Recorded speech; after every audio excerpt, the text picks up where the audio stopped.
everyone. Welcome to Arizona Commission for the Deaf and Hard of Hearing Board meeting. Today is May 16th, 2024, and we're starting at 4:35. We'd like to go ahead and do our roll call. Shyla, would you please go ahead and list the names? Sure. Commissioner Williams.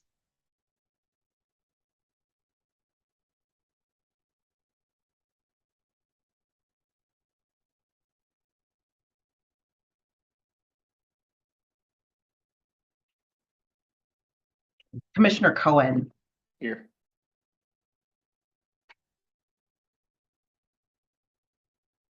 Commissioner Present. Cinco. Commissioner Present. Thompson. I'm Commissioner here. Scarborough. Hello. Commissioner Venkatesh. Here. Commissioner Brimhall. Here. And Commissioner Madsen.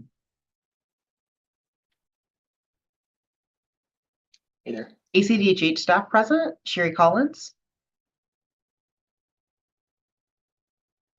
Present. Carmen Smith. Here. Sue Kay. Hello. Nikki Suka. Rob Vorick. Hello. Ricky Gonsowski.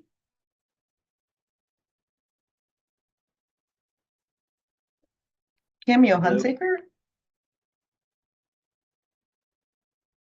And Here. then myself, Kyla Dalton Nava. I don't believe our AAG is here quite yet, but that should be everybody.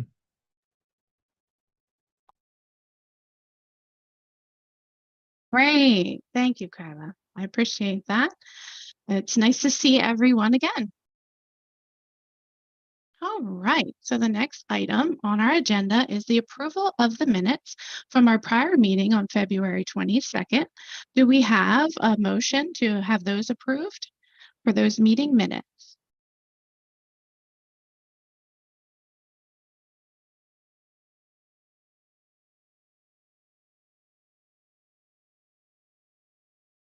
I submit for the minutes to be approved from our last meeting.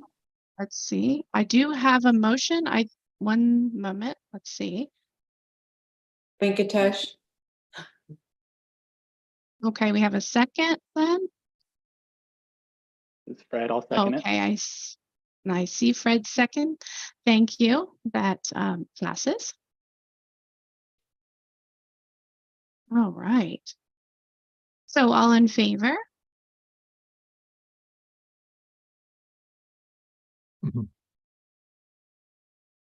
Okay, great. That motion passes. Thank you very much.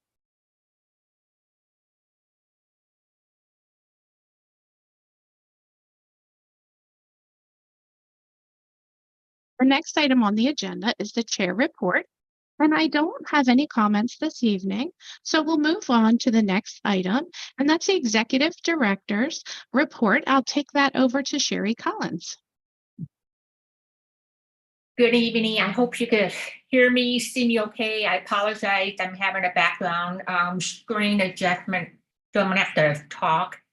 Can't see my sign, so, and I'm short too, but that doesn't help. But anyway, good to see all of you here tonight. And my report's not going to be really lengthy, but I'd like to start off with our latest new hire now, and we are 100% full. We have 21 staff full, no vacancy, and that is my pleasure to introduce you Rob Vorick, who is the Community Service Program Manager. Now, I'm going to ask Rob to talk a little bit about himself, but just so you know, I've been in this position just a couple weeks ago. For my anniversary was May 4th. I did director of the commission 26 years ago. Rob worked with me 20 years ago. And then he went out and started, he and his wife started their own interpreting business for 20 years.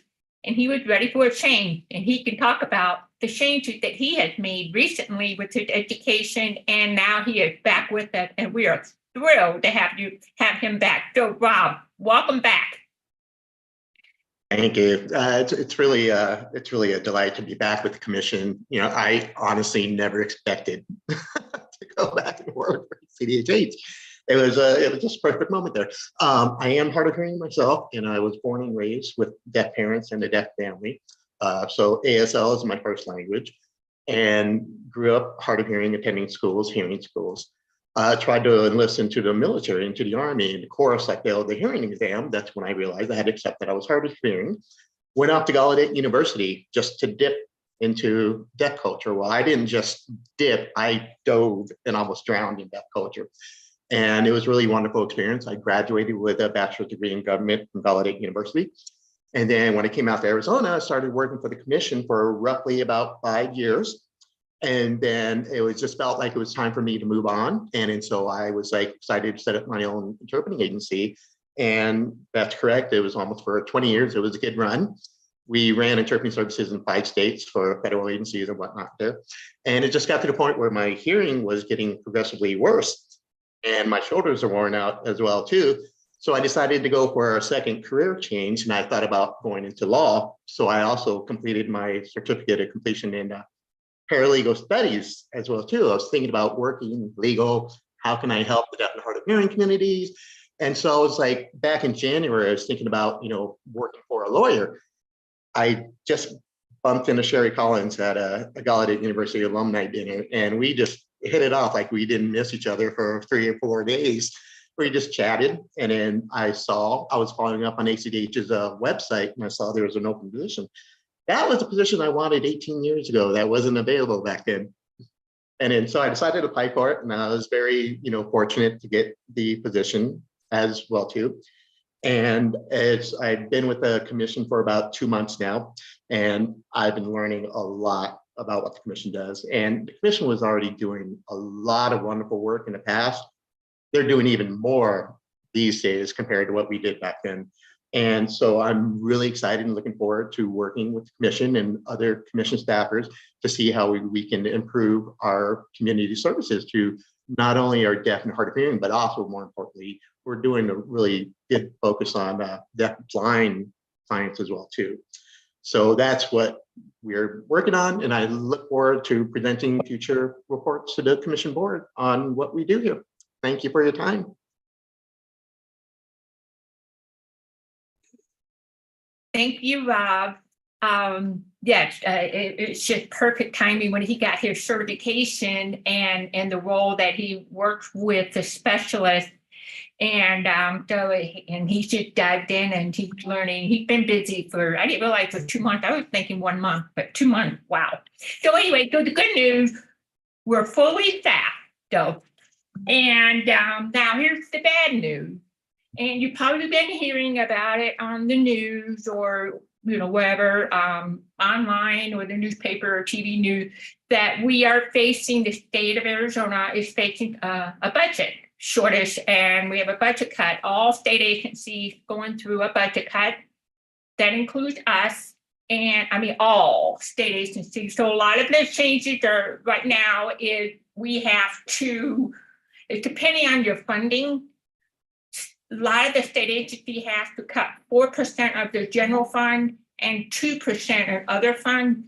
Luckily, we're not funded through the general fund, so we're considered the others. So we had to cut our budget by 2% of our overall operating budget, and also no out-of-state travel. So we cancel all of our out-of-state conference trip, can't go. We in all the, like, if there's going to be a pay increase or hiring freeze, we can't fill positions unless it's really critical. You have to go through all this process to get approval. All of those personnel adjustment to positions are on hold. So luckily, we're not feeling the pinch of the budget cut compared to many of the other agencies have a much bigger budget cut. And this is just at the beginning. So we don't know what we will be facing down the road. And this is the beginning of the budget cut that the governor's office is working on. And so be prepared for more changes or cut different places in later. I predict that. Nobody's telling me that. That's just my own opinion. So having said that, we really have to be careful with our expenses. And I'm going to mention it because I'm talking about the budget. So I'm recommending, I told Katie that we need to, I recommend that we continue to have our board meeting virtually, have our board meeting virtually moving forward till we know what's going on with the budget. So that will save costs for travel for the board members and interpreters and everything. So it's a lot easier for us to schedule interpreters on Zoom than it is in person, because if you will know, well, when we talk about the interpreter shortage later.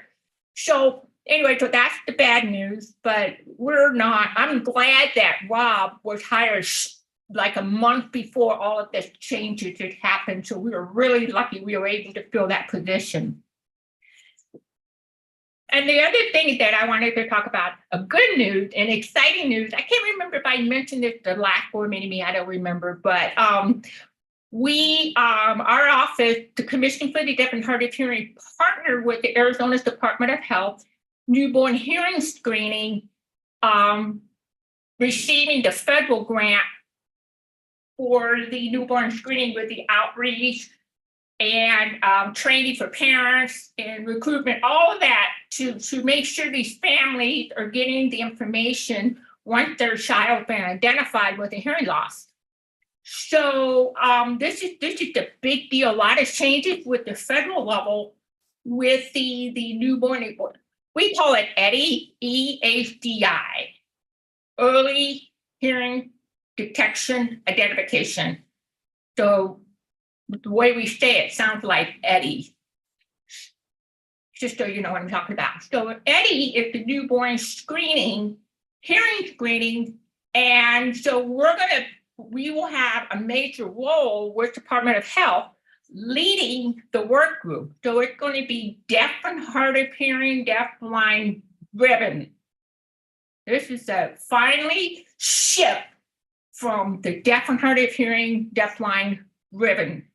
And the technical support used to be in Utah for many years. Well, now it's Gallaudet University. So a lot of changes are happening because the focus is on, once the baby is identified with the hearing loss, it's language acquisition. We've got to get away from the ear. It's not about the ear. It's about communication access. The holistic approach of that child with the hearing loss, whatever level it is not one language development. You can use all of it. You can use sign language, the cochlear implant, hearing aid, oral, all of that. We believe that the family should have all choices. You don't have to make one decision. You can have it all. And so we're really excited. So today, this morning, at 7 o'clock this morning, we had a meeting because we're on the West Coast, and the federal team over the East Coast scheduled this meeting in their time zone, not ours. So some of us been working, Carmen, me, Rob, and PD. We were up very early this morning with this meeting. So we had a good kickoff meeting for 2-hour meeting on this EDI grant. So it's a 5-year grant. We will get some of that money. We're getting all the more detailed information, and we're working on the intergovernment agency agreement called ICA, intergovernment agreement, ICA. So that's in the works. So hopefully by August, we'll have more of an update, probably from Rob or Carmen. So they're going to be pretty much leading on that with PB. So we're really excited. The new direction on the newborn hearing screening program that's going to be influenced by deaf and hard of hearing. So that's the highlight of my report. Other than what you received, do you have any questions for me?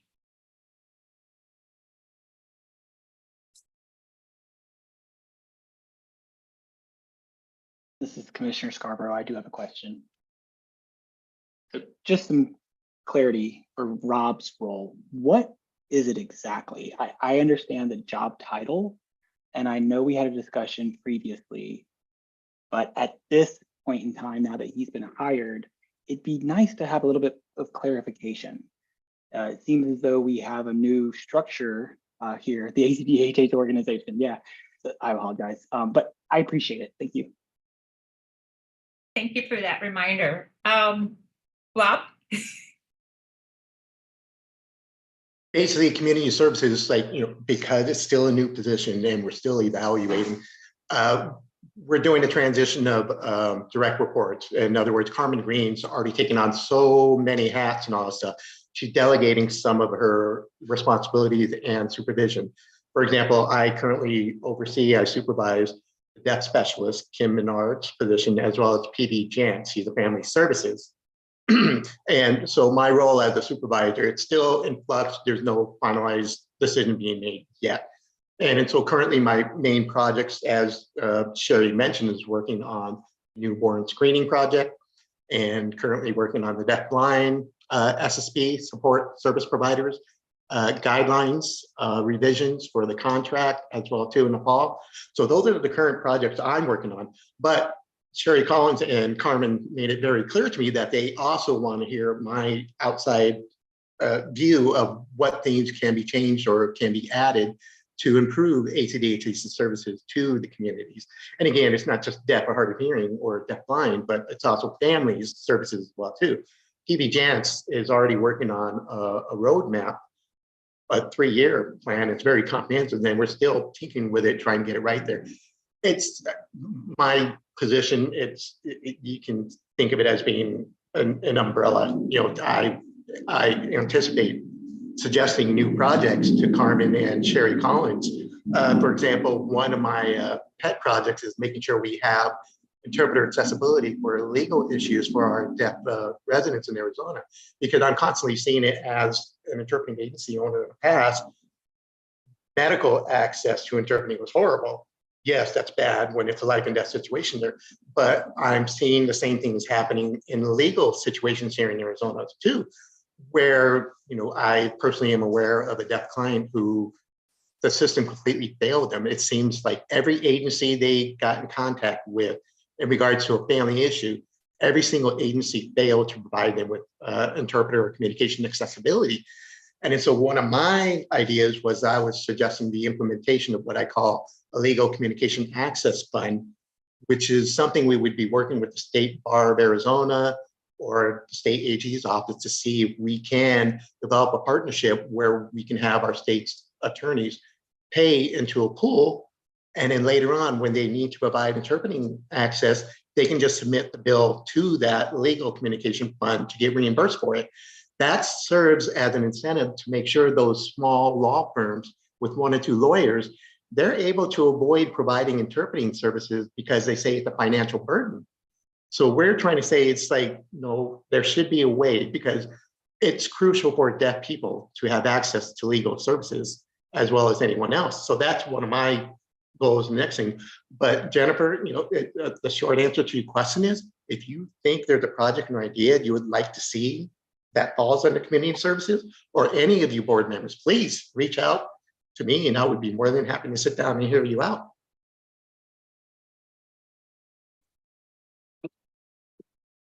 Thank you, Rob. I think this would be a good opportunity for Carmen to chime in and talk about the change of the structures that have been made. I mean, I appreciate Commissioner Scarborough bringing that to my attention.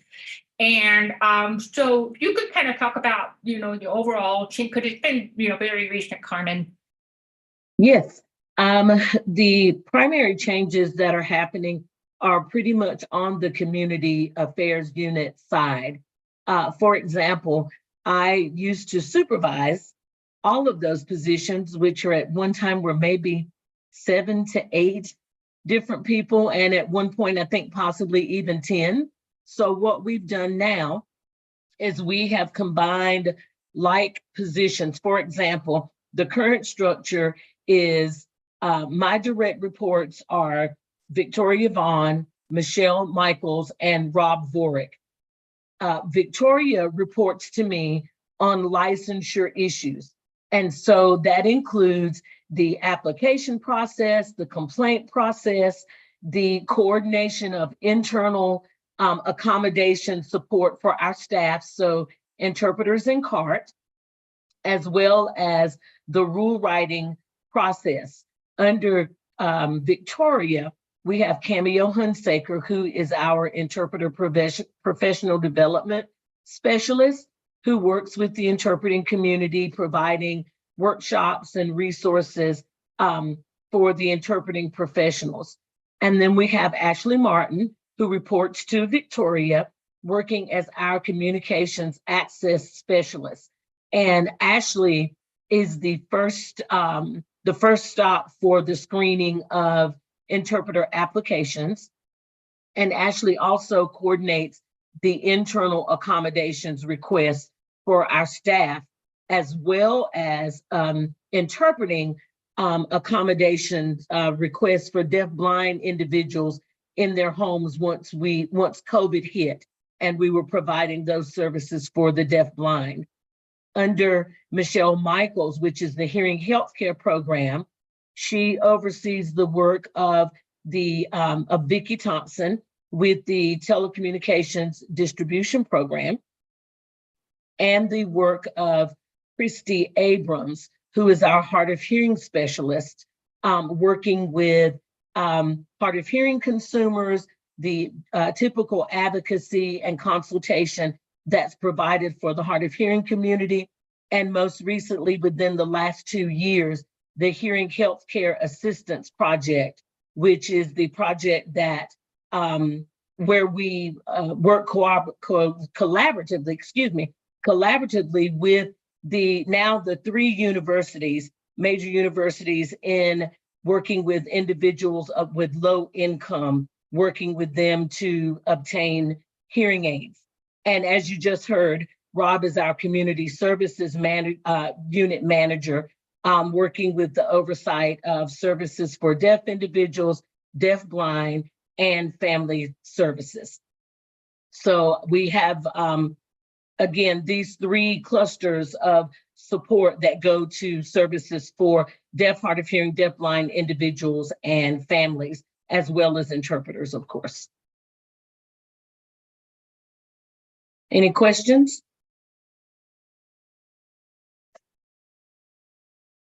Okay. Thank you, Carmen. I hope that clarifies some of the changes. So thank you for asking that question, Commissioner Scarborough. I don't see you on the screen, so I think you seem to be satisfied with the response.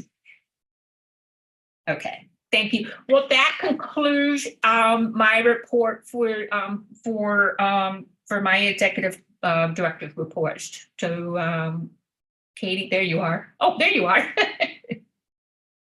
This is great, Commissioner Scarborough. I did have a follow-up. So I looked at the agenda for tonight, and I am actually wondering, are we planning on discussing the plans for your replacement for your position?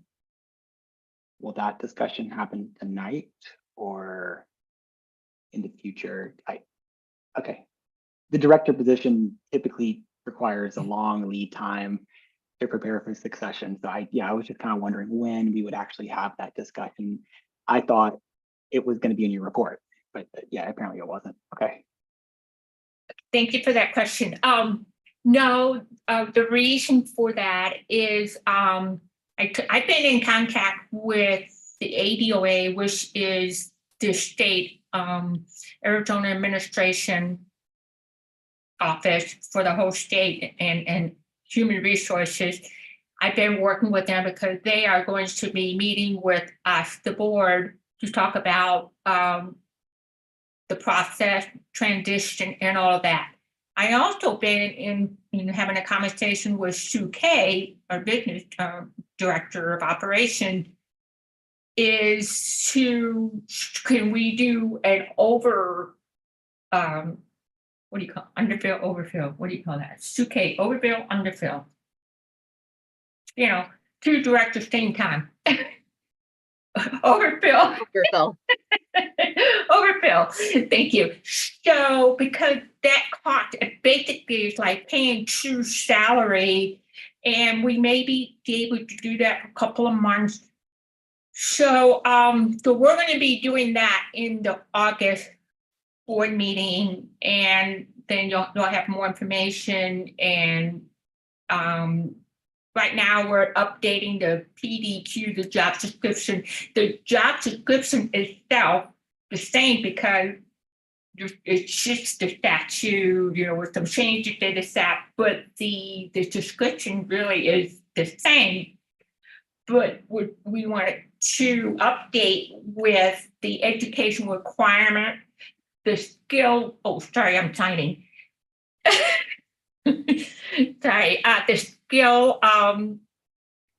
communication skill requirements, the ASL and the education that need to be updated because it's been so long with my PDQ. So August meeting, we should be ready to move forward. And one of the things that you could all think about that, process-wise is talking with HR, and they agree with that. They suggest that you might want to consider have a work group, a smaller work group of this entire board can get to do the groundwork and then bring that work to the entire board. Just kind of like the licensing application committee. They do all the work and then they bring the final decision to the board because the board has the final say, not the committee. So that's what is that is recommended by ADOA HR. So that will be discussed at the August board meeting.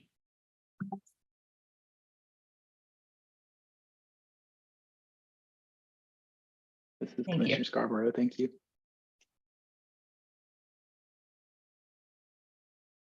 Right. Are there any more questions before we move on?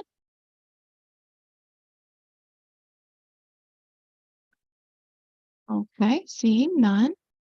Thank you, Sherry, for that report. And Carmen, thank you as well for sharing that structure. That definitely gives us some clarity. And lastly, Rob Vorick, welcome home. Thank you and welcome home. We're glad to have you back with us. All right, we'll go ahead and move to the next agenda item. That's public comments. And that will be actually the public comments, and that will be from Nikki Suko. Thank you, Commissioner. Hello, everybody. Good evening, board. I want to start with a couple of events that we've had happen so far this year. We've had a federal event. If you guys recall, last year, we submitted several public comments to the federal legislation as it pertains to the DOJ, Department of Justice Title II, ADA, their website accessibility, and that just moved and passed, and it's now become a standard for all of state and local governments must adhere to that regulation. So it's enhancing people's accessibility with pertaining to individuals that have disability. And then the next item is about HHS, Health and Human Services, the Office of Civil Rights. Section 504, there's some similarity with the web access and mobile access enhancements. It's included other health services access. Those need to be enhanced as well. And then another final ruling that has been published, and it has to do with our Center for Medical Services. It's the access to Medicaid. Again, these are just the overall theme of all of these is to advance the accessibility for government systems and programs as it relates to healthcare, general life, community life. And the last comment, we submitted comments as it pertains to older, the I apologize, the Older Americans Act. And there's a lot of enhancement in that as it relates to accessibility for older adults. And so that's something that that recently passed as well. And we're going to have a public policy mailer or public policy on the ACDHH website. It's going to list all this information and also share the items that we submitted as public comment. So it's going to have all that listed out for everybody's viewing pleasure, so the public can view that as well. So that's the federal items that we had for this year. And then now locally here in the state of Arizona, as it pertains to some of these rulings, one that was just passed is a final ruling on the hearing and visual screenings. So we submitted comments for that recently. And it's something that's, we are always submitting information and comments on anything that will enhance rulings for local state governments as it pertains to our local population and having better accessibility. So we're always participating in anything that we can. And then another item, as it relates to our current legislative session, there are about 130 days remaining, and it's still in, the budget is still in negotiation, as Sherry mentioned earlier. So we are keeping an eye out to see how that's going to affect all of us, and really the entire state agencies. So be mindful of that and keep an eye out. And we are also having conversations with the chair of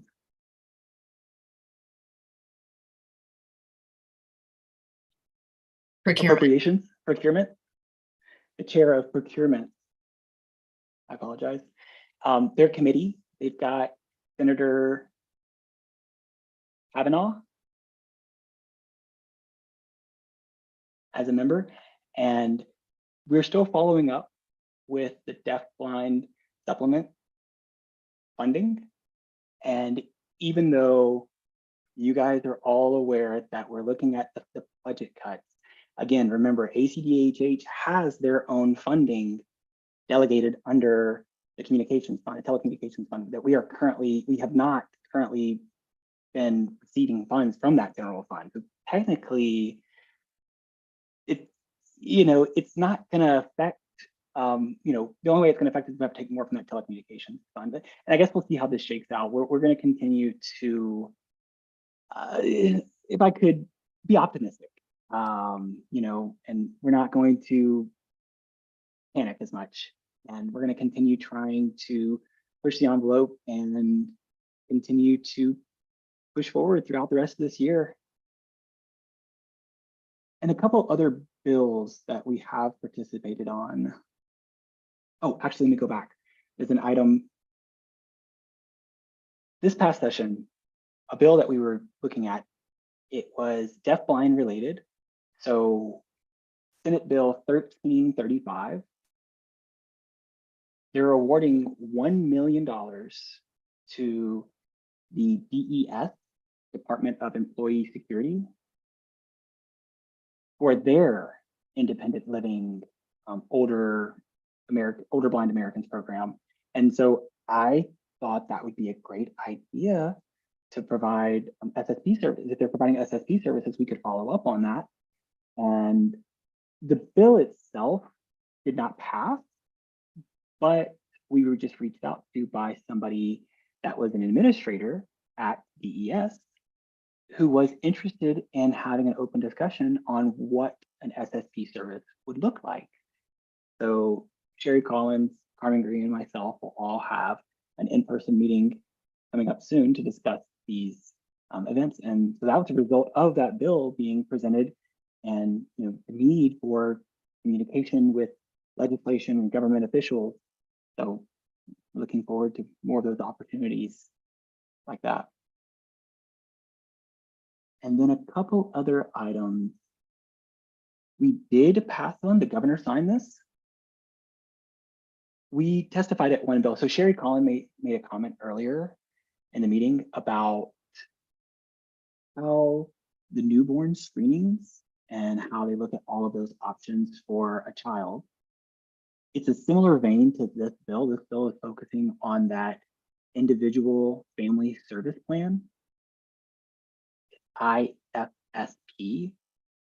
And with that, they're wanting to make sure the parent are given all of the options to be able to make the best, most informed decision about their children and their family.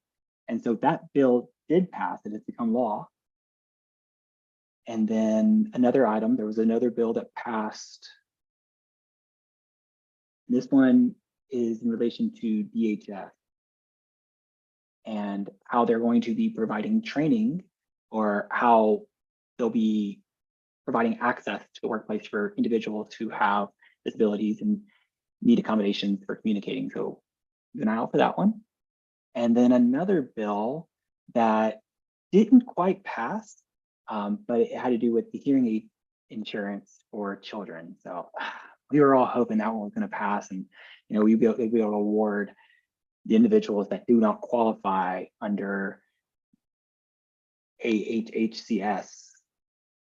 They potentially qualify under this program, but unfortunately it did not pass. So there's always next year. And meanwhile, while we're thinking of next year, this is an election year, and we are also very involved with the elections. We've been working with the Clean Elections Commission for providing ASL videos of their voters' education guides. They call them VEGs. It's in collaboration with spoken and captioning. So look forward to that. That'll be coming out soon. And please do share to all your friends and family, and vote. Voting is going to determine who we will be working with as legislators, and who we'll be having to deal with going forward. And there's already been some discussions about what potential legislators we could recommend. So we do have a list ready for you guys. And I think that about sums up this portion of my report. Great. Thank you so much, Nikki. Does the commission or any commissioners have any questions for Nikki?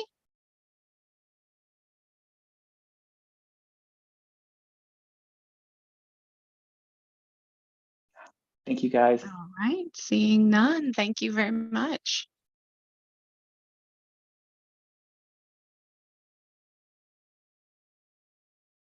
Okay, so now we'll move on to public comments. As you know, our commissioner, Sarah Benson, she is our board secretary, and she usually does this part, and she's not here today. She's celebrating her daughter's graduation from high school, so we're very excited for her. It's definitely an important achievement for her to be a part of. So I'm going to go ahead and state the paragraph. Please be patient with me. It's been a while, so I'm going to go ahead and read that off. So give me one moment.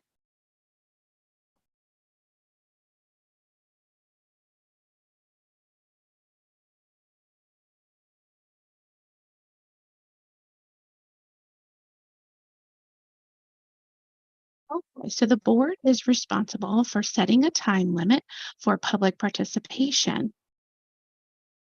So in modification of that, each presenter is limited to 3 minutes for all topics.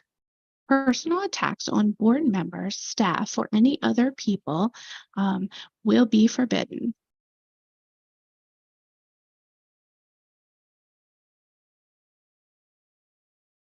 Any concerns or statements among others that is considered slander is subject to that civil action.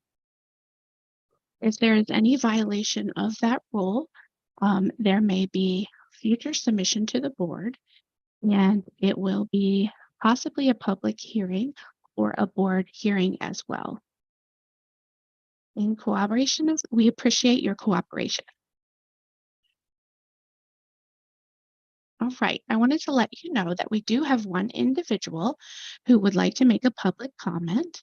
They are deafblind, and we do, instead of the 3-minute limitation, I would like to give them 7 minutes if that is all right with the board members today.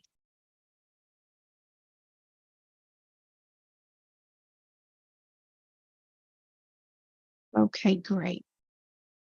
Thank you all. I appreciate that. So, Charlotte, if you wouldn't mind going ahead and moving forward and reading the public comment. Sure. Can you hear me? Okay, great. So the first written public comment is from Mary Pat McAlevey, and she writes, in the state of Arizona, licensure for American Sign Language interpreters, especially those serving in legal settings, involves specific classifications that determine the interpreter's level of qualification and the types of services they are authorized to provide. The Arizona Commission for the Deaf and Hard of Hearing oversees a structured certification system that ensures interpreters meet stringent criteria, which is particularly crucial when their work impacts critical legal outcomes. It is important to note that under the current licensing framework, Legal A certified interpreters are the only classification allowed to provide standalone interpretation services in critical legal settings such as courtrooms, police stations, and other related activities without the need for another qualified interpreter. While Dane Advocacy commends ACDHH for its efforts to maintain high standards in the qualifications of interpreters, significant concerns remain that need immediate attention. As of May 3rd, there is only one Legal A certified interpreter in the state, compared to 22 Legal C certified interpreters and 8 Legal D certified interpreters. Given that Legal C and D licenses require the presence of a Legal A certified interpreter in settings like courtrooms, this imbalance raises serious questions about access to justice. Specifically, we are concerned about how the state ensures that deaf clients, particularly survivors of violence, are afforded a speedy trial if they decide to press charges against their abusers. The scarcity of Legal A certified interpreters significantly hampers the ability of these individuals to receive timely and effective legal representation and support. Recently, reports have surfaced of deaf individuals being forced to rely on communication access real-time translation CART rather than having ASL access due to the shortage of qualified interpreters. This adaptation has led to concerns about accessibility, particularly for those who may not have sufficient reading skills to understand complex legal proceedings and effectively follow their own cases in court. Dane Advocacy urgently requests additional information and decisive action from relevant state authorities on how they plan to address this critical gap within the legal system. Our objectives are clear. Ensure that survivors of violence in the deaf and hard of hearing community are not further victimized by delays in the legal process due to a lack of qualified ASL interpreters. Advocate for measures that significantly increase the number of Legal A certified interpreters, and ensure that all deaf clients have the necessary linguistic and cultural support to navigate the legal system effectively. We also request the Board of Commissioners to clarify if this issue is at the top of the agency's priority list this year, and if there are any measurable actions currently being taken to address legal licensure and the broader shortages of interpreters in the state. With only 400 interpreters for 25,000 culturally deaf native ASL users, the need for effective solutions is urgent. We are eager to collaborate on solutions that enhance service provision, thereby ensuring justice and robust support for all deaf and hard of hearing individuals in Arizona.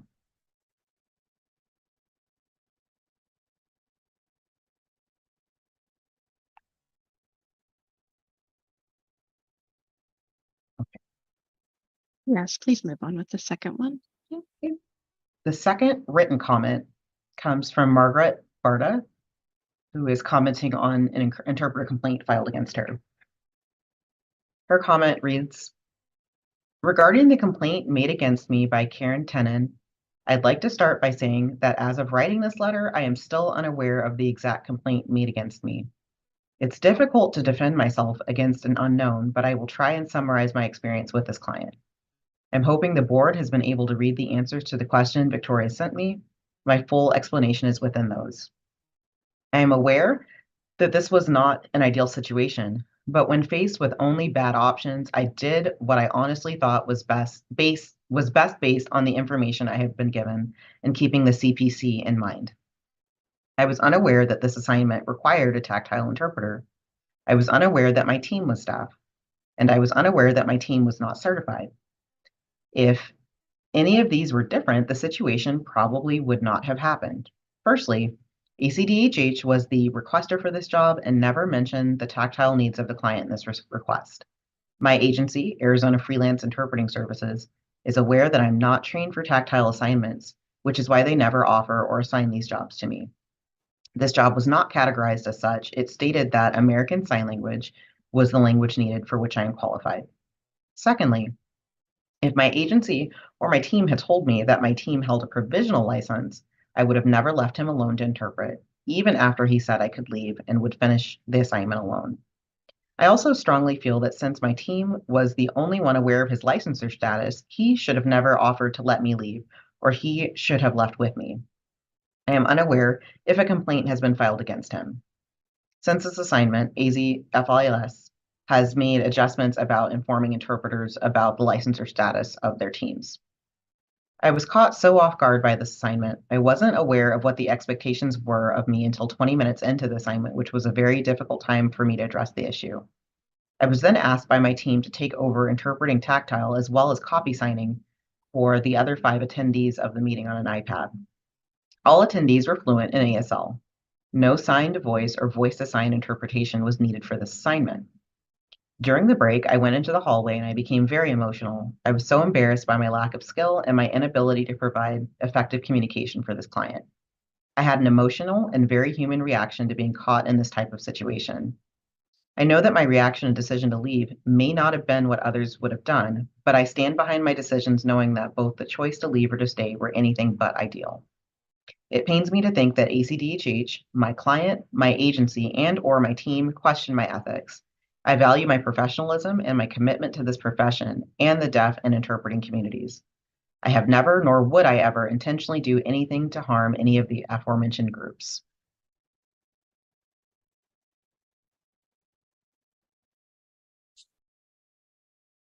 Thank you so much. All right, let's see. Who would be next for public comment? I believe that will be Stephanie Ashcroft that will be commenting next. I'll go ahead and allow her to do so. Okay, thank you so much. Okay, I apologize. Can everyone hear me?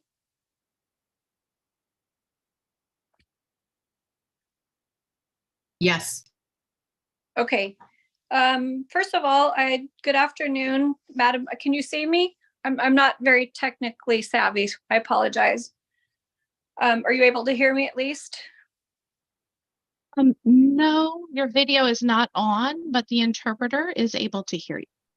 Okay, may I proceed then? Please go right ahead. Okay. Good afternoon, Madam Chair and Commissioners. Thank you for allowing me to speak today. My understanding from the statutes that were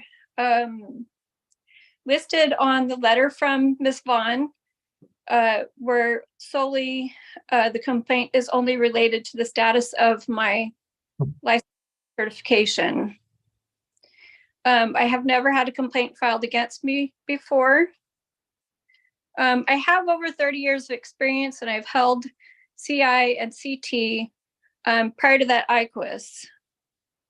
I lost my certification due to a CEU issue. I confirmed with RID that they received all my credits at the time of the cycle ending and that all the requirements were met, and they did verify that on a couple of occasions.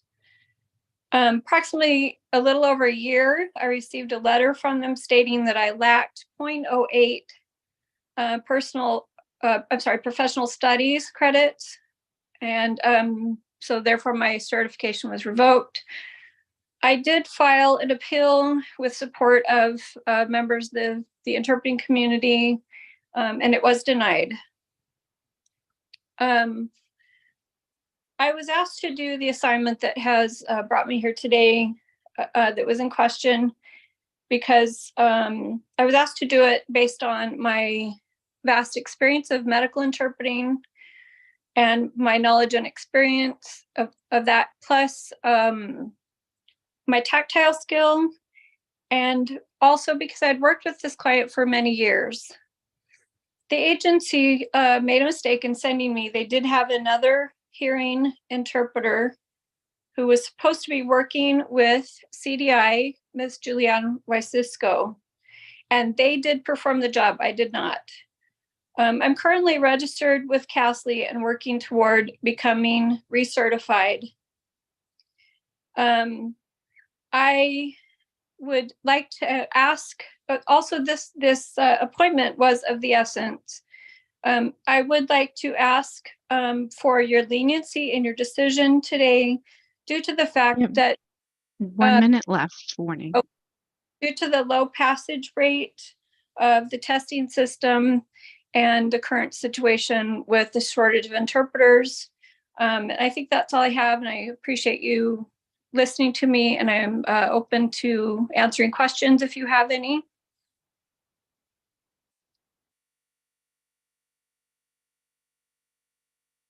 Thank you, Stephanie. Let's see.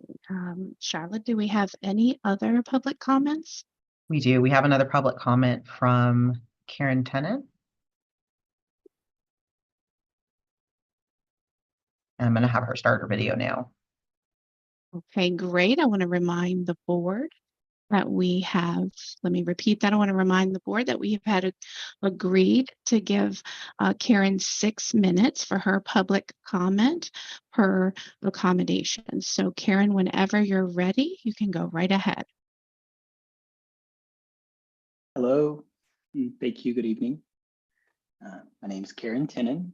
I'm a deafblind individual and I use protactile interpreting, and that's an important way for me to communicate using tactile communication methods at all times. So this incident occurred November 16th, 2023. I was using Zoom and the interpreters came over and were assisting me with a Zoom meeting that I was having that evening with the board. And so the first individual to show up was a skilled tactile interpreter, but the second individual, I did not know who that individual was, but their name is Margaret B. I'm going to be saying MB in relation to her. And so that's a page of my report that I've submitted. She was confused to see me, and she kept trying to touch me and would not approach me. I really didn't quite understand what was going on in that situation. A little bit flustered, trying to figure out what she was saying. I could tell she was nervous to touch my hands to provide the tactile interpreting, and I was a little bit caught off guard. But as an ASL interpreter, I didn't expect. She's saying that she was an ASL interpreter and she didn't expect to be tactile interpreting, and so she got quite upset, blamed the agency, did not mention the name of the agency, and then for me as the client, I have no idea what occurred. I mean, there could have been 2 or potentially 3 agencies part of this discussion. From the time that we went through this whole thing, the meeting had ended. So during the meeting, I was sitting with Margaret and I had the tactile interpreter with me. We were going through the meeting and we went time to switch interpreters, and I could tell that she was nervous. She was missing a lot of information that she was trying to provide it to me via the tactile method. She had no idea really how to communicate with me. And I was trying to pull the information out of her. I tried to console her multiple times. I was trying to be very helpful and respectful because, I was hoping that, maybe she would learn tactile interpreting and be a participant in my community. So I was very, cautious and gentle with her and felt as though we were having some progress. We got to a break during the meeting, shut off all the equipment for that moment, started having a discussion with her. I asked her about how she felt doing the tactile, if that was okay. She said no. She kept emphasizing that, she was an ASL interpreter, not really a tactile interpreter, and that she was not comfortable at all doing this. I recommended that we might have two options. She could continue working with me until 8 o'clock that evening, or she could leave. It would be up to her. It would be her decision. So the meeting resumed. We switched back to the tactile interpreter. It was my turn to speak. I was speaking. All the individuals on Zoom were watching me speak. Nobody, I wasn't able to, I didn't know, I wasn't able to see what was occurring. And so until the interpreter touched my shoulder and said that Margaret had left. And I was thinking, wait, Margaret left? I'm confused. And then he told me that she had just walked out, and the individuals on Zoom were the first to know that my interpreter had got out and walked out on me before I even had known that my interpreter had got out and walked out on me. There was no communication that occurred while I was in the middle of the board meeting. I felt so humiliated because she was not willing to communicate with me via tactile and just bear it out. I felt as though that was not very professional. She was breaking the code of ethics. She did not ask the permission to leave. After we had that discussion, she just walked out. And so the next day, I got some emails from individuals asking me what had happened. So I explained, and honestly, that was such a bizarre night for me. I had no idea what exactly happened between all of the agencies and the communication. From what I was explained was a little bit different than what apparently happened. And no one was notified of it being a deafblind client and the required need of tactile services. Apparently that was the information that was missing. But, and I understand that, but there would be another way to approach it rather than just walking out and not letting me know. Just wanted to provide that comment. Thank you so much.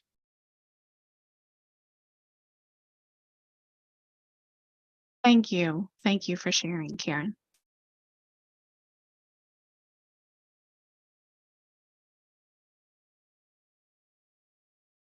Okay, thank you so much. All right, so Lila, I think, let's see, do we have some more public comments? Is there a video that we need to watch? Oh, that is all?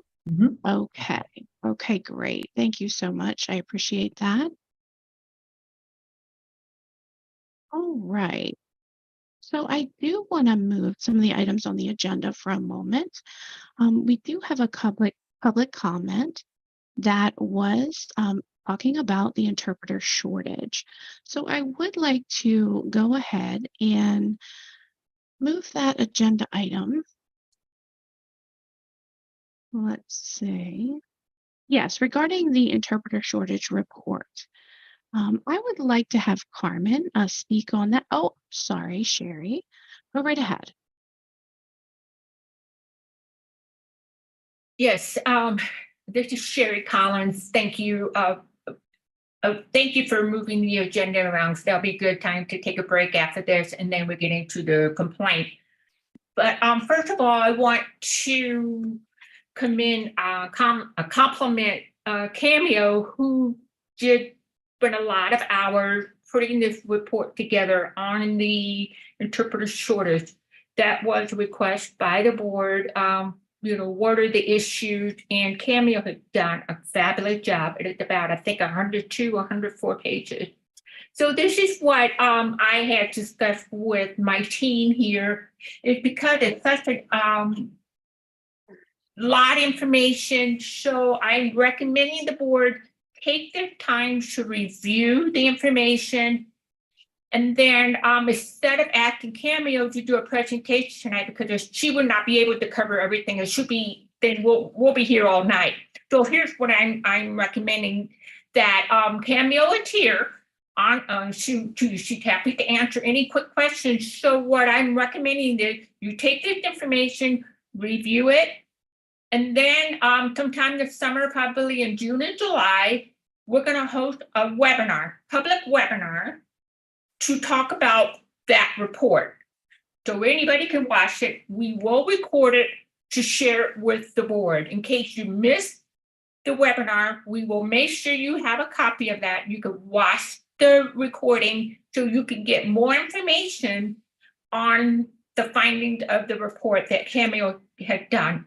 And then at the August board meeting, you can ask a question and we'll bring Camille back and she can do a follow-up question. To me, it'd be more time efficient because with, you know, we'll be up all night and you're not going to get all your questions answered. So that's how we're going to handle this. So tonight there will not be a presentation, but Camille is here if you have any quick question. This is what we're planning on doing. And this is Commissioner Scarborough here. I don't really have a question. I just want to thank you, Cameo. This report is, I mean, wow, it obviously shows a lot of time was put into this. So thank you for that. And I read through it as fast as I could, as you know, being as we just got it a couple days ago. And I do plan on now taking a deeper dive into it to review it. So thank you for allowing us more time, Sherry. And I do have one more question though. Will this become a published item after this meeting? Larry condescending no. I'm glad you asked that question. Right now, what you have is in a draft. Cameo is working with internal staff for their feedback, and also she's working on it like an executive summary to attach to that report. So if you don't want to read the whole 102 or 104 pages, you want to just skip and read the summary like I usually do. So we're going to put that in there, and I want to have a final review as well. Once that is done, then it will become public. So right now, what you have is in a draft, where it's a working document as we work together, because Camille was really generous, and she shared with her team. You know, she's like, "Hey guys, what do you think? You know, what's the feedback?" So she's getting some feedback as well, but it will become public because we do see this beneficial for a lot of reasons. Community college, universities, or the education, or the legislation for funding, you know, a lot of opportunities. So this is going to be a very valuable document that could be very useful for anybody. I agree. Thank you. I see Virginia, you can go ahead, and then Andrew. I tried to read 111 pages, so it's 111. So I glanced through it, but it gave me a lot of good insight, very valuable. And I go, well, of course. So thank you for all your hard work, and I will be rereading it over the weekend. But I did have a chance to go through each page and try to grasp as much as I could. So thank you.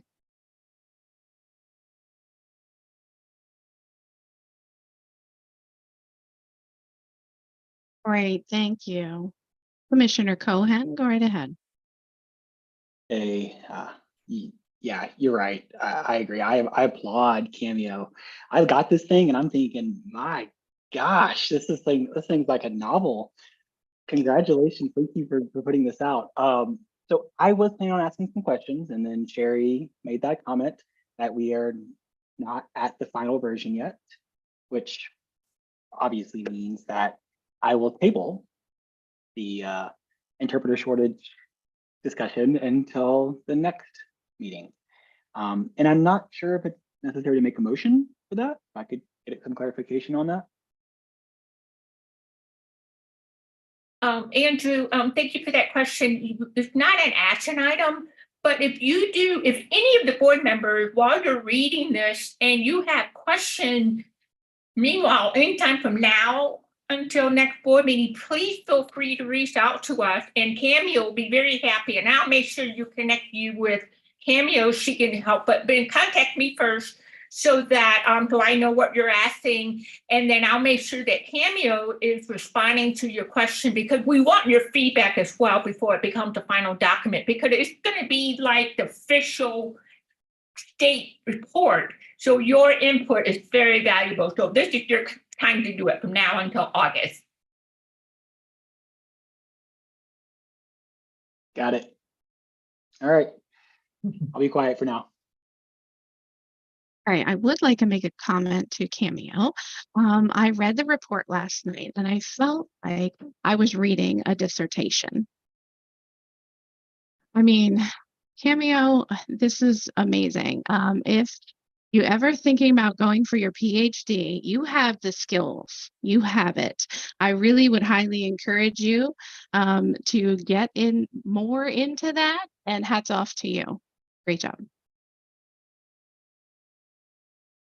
So this is a good example of all the great work we have of 21 staff. I mean, we grow, and these are the skills and knowledge that we bring to the team. And so, kudos to hats off to Cameo for her hard work, and she deserves that recognition because it was all her work. So I don't get credit for it at all. It's all hers. So she owns it. And so thank you, Cameo, for all your hard work, sweating many, many hours on this. So this is the working document. Again, please feel free to reach out to us because we want your feedback. We want this to be a usable report that you can think that be beneficial for other purposes. So this will be an ongoing document until August. And then when we meet in August, after that August meeting, that will become a final rubber stamp official, whatever feedback we get after August, then we will launch it to public. Okay, thank you, Cameo, for being here tonight. Of course. Wonderful. Okay. Let's see. All right, Sherry, would you think it's a good time now to take a break? Okay. Let's see, it's 5:41 currently. Let's give everyone a 10-minute break. Grab a drink, take a restroom break, whatever you need to do, and come back at 5:51. Thank you.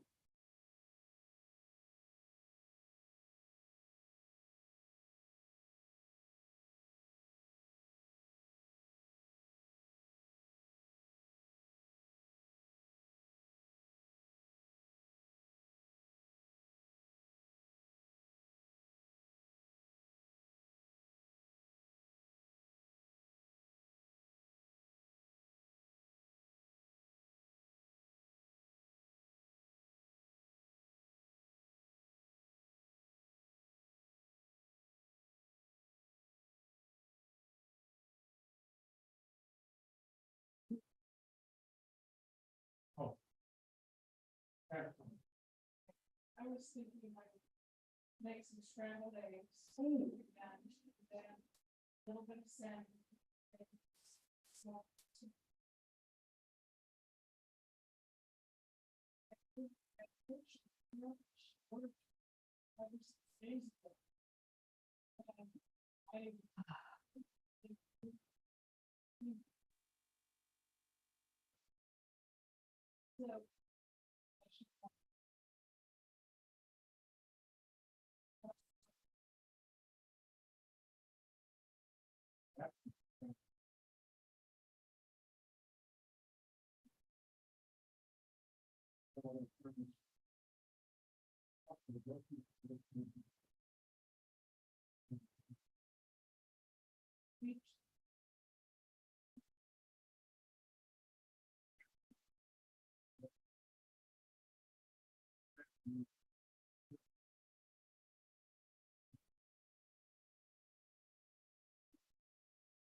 Basically,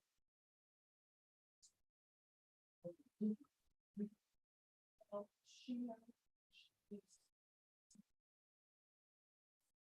It's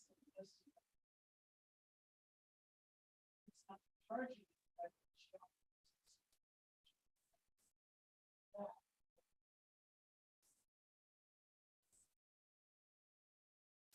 But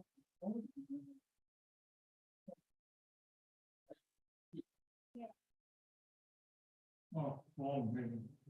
is it that only? Not so much a very intense.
Okay, let's see. We can go ahead and move forward. This is Sherry. Do a roll call real quick. Welcome back, everyone. Kyla, would you mind doing a roll call so Of we can course. make sure that we still have quorum? Thank you. Commissioner O'Rourke,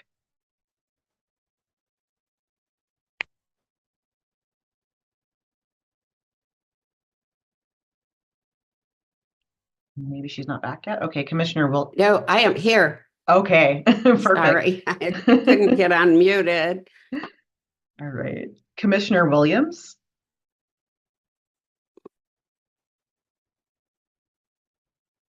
Here. Commissioner Cohen,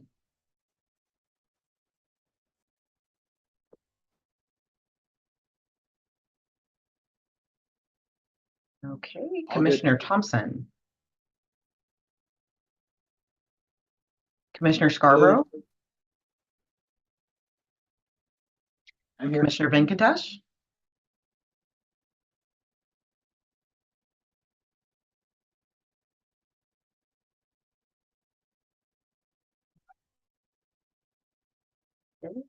Commissioner Brimhall, Here.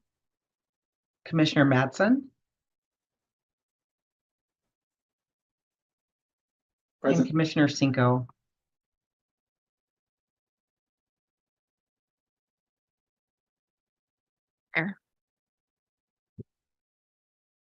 Okay, great. Thank you, Kyla. All right, so let's go ahead to public comments. Do we have any regarding what will be discussed? Let's see. Let me go ahead and see what we have here. I believe Victoria Vaughn will be explaining the complaints. Is that correct? No, this is Sherry. It's gonna Oh, be Carmen. Green. Carmen. Okay, great. Carmen. Great. Okay, good evening. The complaints before the board tonight, the first summary will be regarding the complaint against Ms. Barta, and that complaint was filed by Karen Tenen.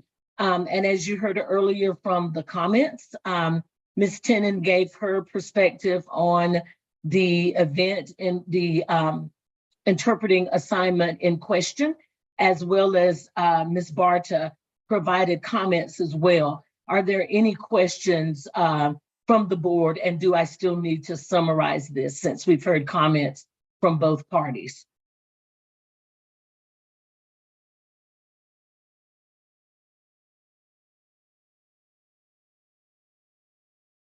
Right, are there any questions from the board?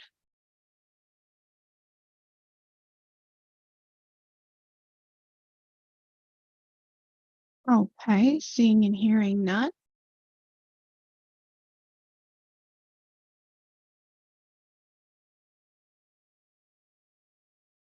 Of course, as usual, there is action required by the board. So I'm going to mute both my microphone and my video.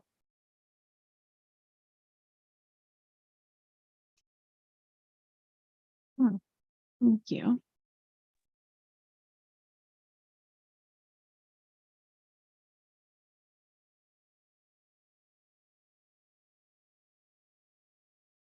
Okay, Carmen, do you mind, let's see, walking us through that again? Okay, in this particular complaint, Ms. Tenen alleges that one of the assigned interpreters for the assignment in question left the assignment without notifying her that she was leaving the assignment, and it left one interpreter working alone. And again, she expressed to you earlier the impact that she felt from the interpreter leaving the assignment. As well, you've heard from the interpreter on this evening.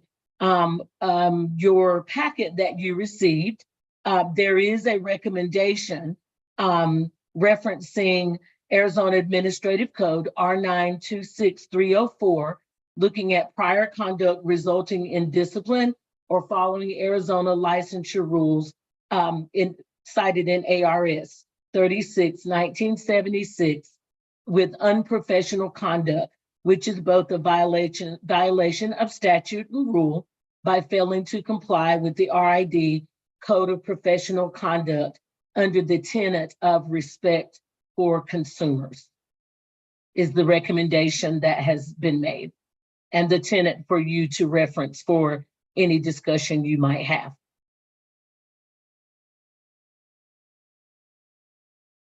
Thank you for that. So we can have an open discussion. I'll turn it over to the board for any open discussion.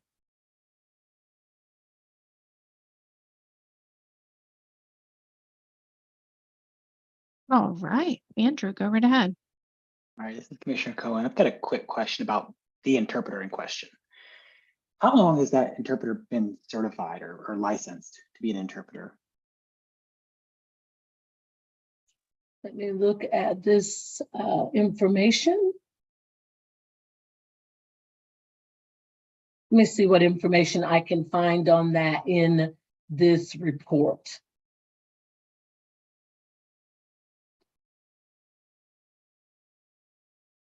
The information I currently have, Commissioner Cohen, does not show the length of time. This interpreter is still currently licensed. I do not have the information within the report that shows the length of time that she has been licensed. But she does hold a general license with under ACDHH licensure law. And I'm looking at the questions that were posed to her to see if that question was among them. And I do not see any amount of time working as a licensed professional. She is currently licensed, however, and she states in the questions posed to her that she is familiar with Arizona licensure law, and she is currently licensed by ACDHH with a general license.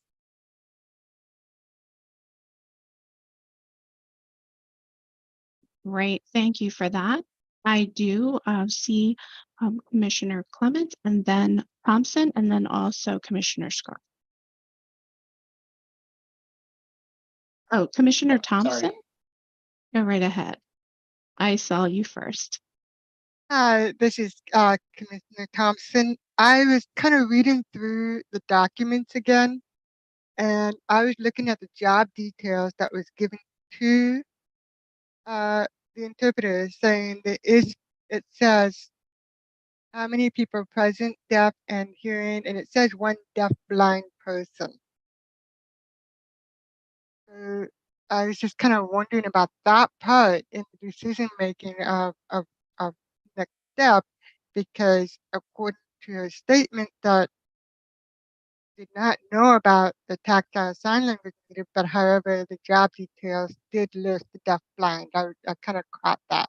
Just kind of throwing that out there in the decision process.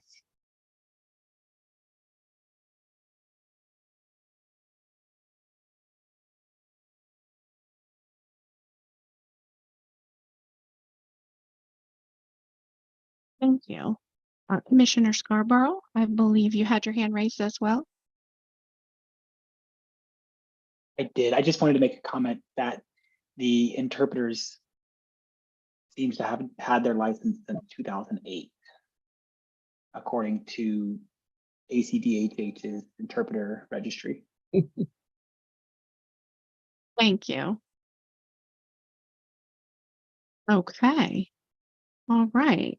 So let's say, Carmen, do you mind expanding upon the recommendation again?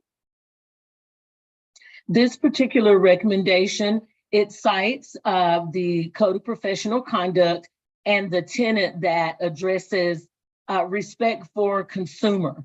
So again, I don't want to feed anything to the board, but when you talk about the respect for the consumer, again, the consumer has stated this evening and the report that she tried to work with the interpreter and she was not aware that the interpreter had left the assignment.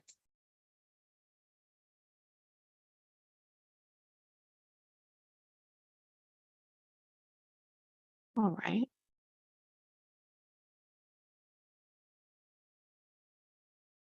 Right. So I would like to make a motion.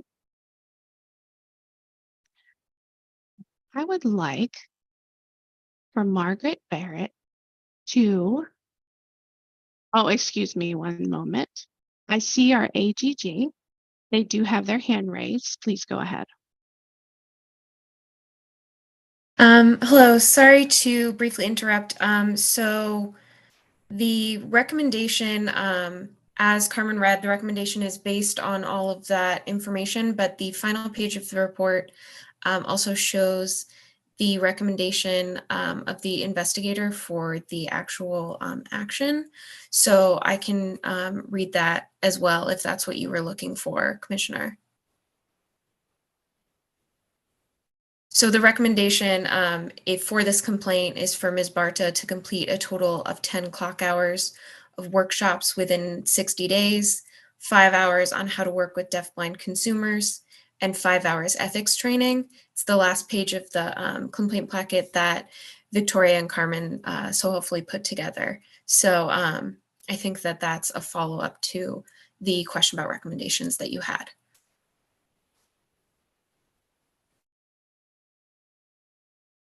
Thank you. Okay. Yes, Commissioner Scarborough. This is Commissioner Scarborough.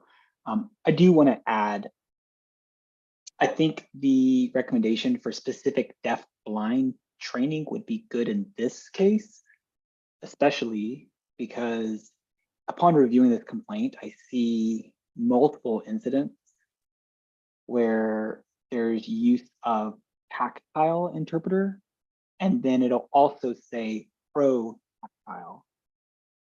And those two terms come up and they're using them interchangeably, but which mean they don't have the same meaning. So for example, and I also believe that the interpreter knows that. However, in this case, those concepts seem to have become a little bit blurry in her wording. And so the request for services says ASL, and ASL was requested. How that ASL is provided, that's the mode of interpreting American Sign Language. It's not interpreting a different language like protactile would be.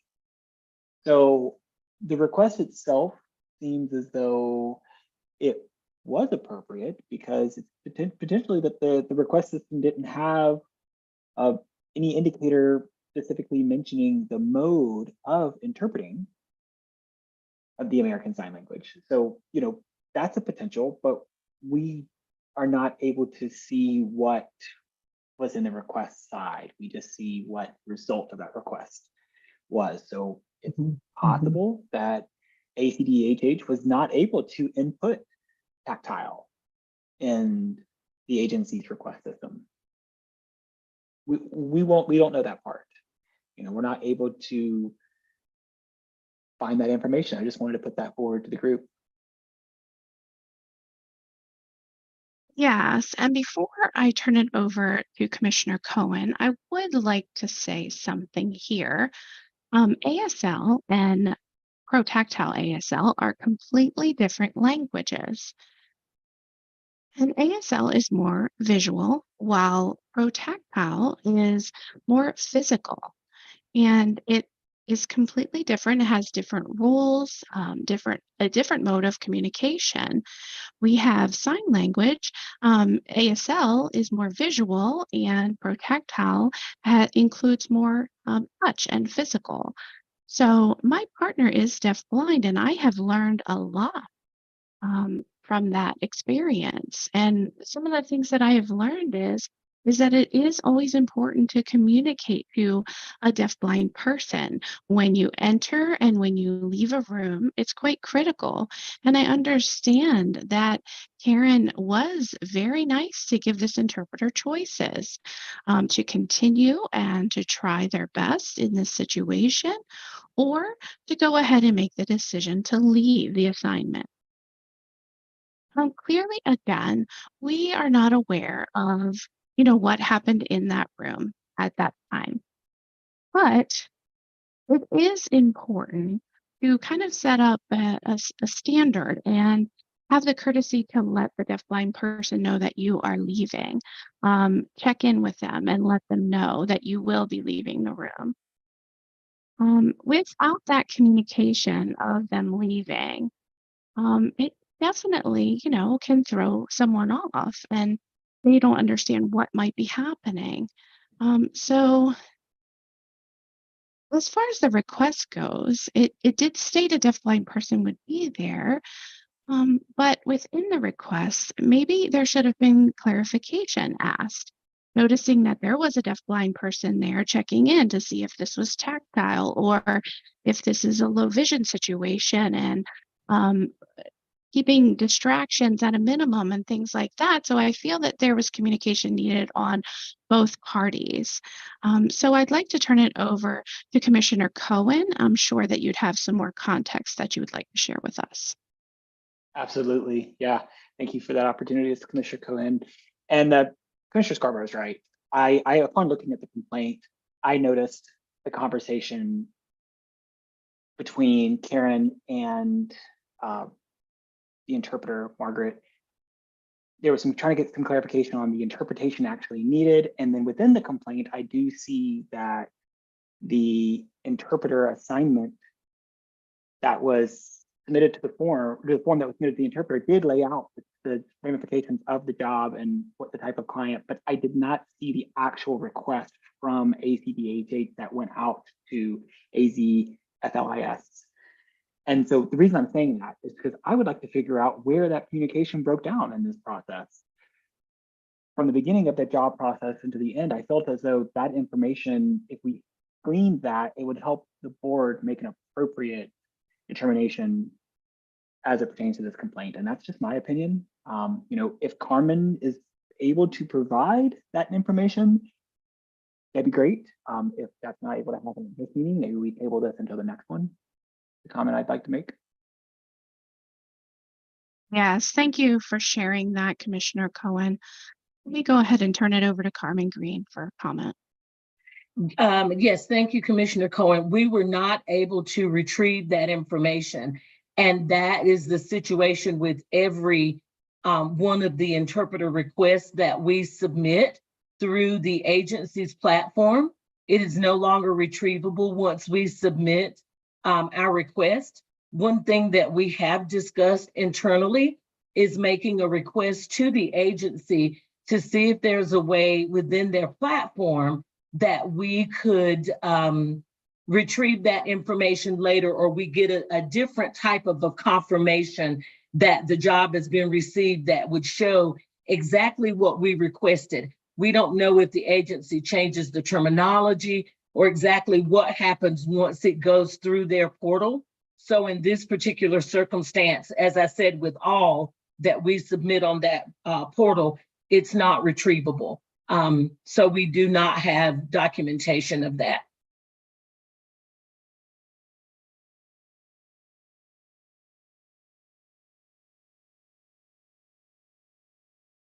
Thank you, Carmen. Okay, Commissioner Thompson. I have several thoughts going through my mind as I'm listening to all this. So this is Commissioner Thompson, sorry. And so it's interesting that it's going through the portal, and I'm wondering how comprehensive that portal is, and whether or not the website gives the option to say you can send us an email request to provide more detailed information. Just wondering about that part. And again, I'm still going back to the fact that there is in there that it says one deafblind person. And I believe it is the responsibility of the interpreter accepting the job to clarify before going. Just throwing that out there.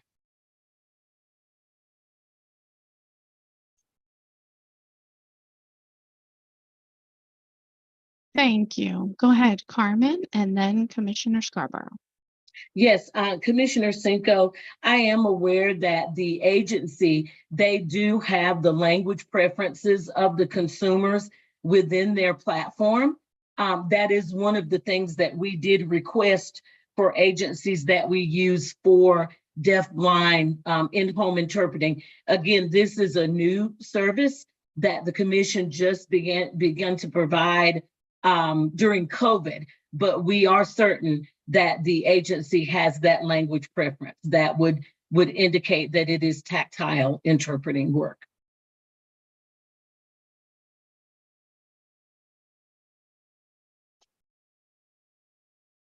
Thank you for that. Okay, Commissioner Scarborough, go right ahead. This is Commissioner Scarborough. A couple things I wanted to comment on. Typically, when an interpreter request is confirmed from the agency, they'll send a confirmation with all of the original request details. So that might be one other avenue that maybe Commissioner Cohen's asking for. And then another item would be, this is kind of presented an ongoing theme that seems to occur about the agencies themselves, whether they bear any responsibility in this complaint process. So just want to toss that little nugget out there again, yet another example for you guys.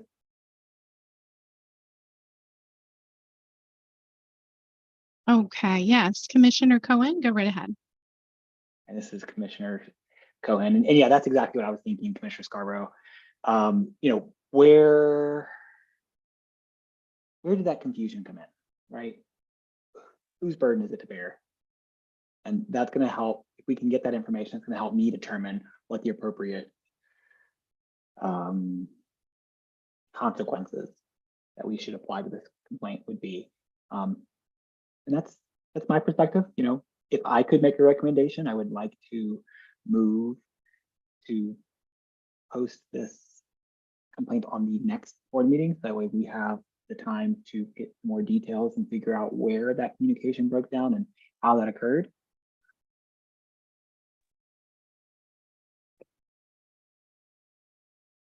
Okay.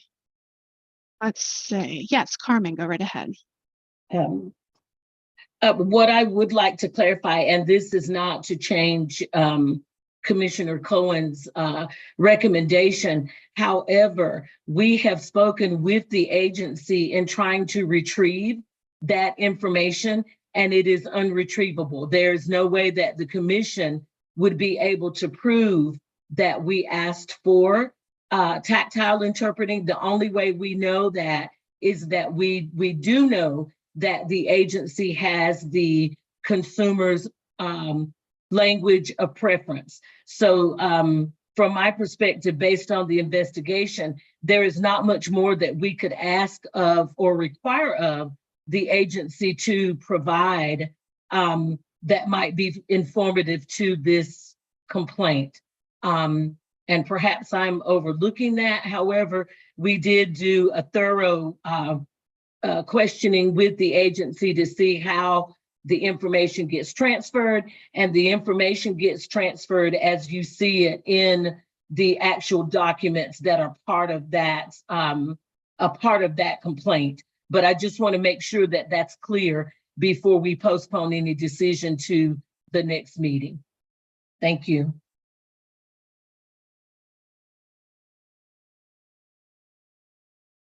Thank you, Carmen. Okay, I see Commissioner Madsen, and then also another Commissioner Thompson as well. So go ahead.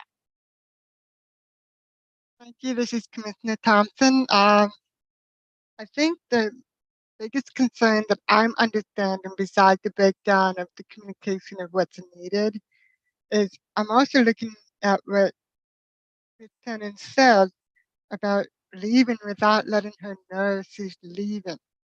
I think it's not just about the interpreter being professional to let her know that, but it's also more about common courtesy to communicate that fact.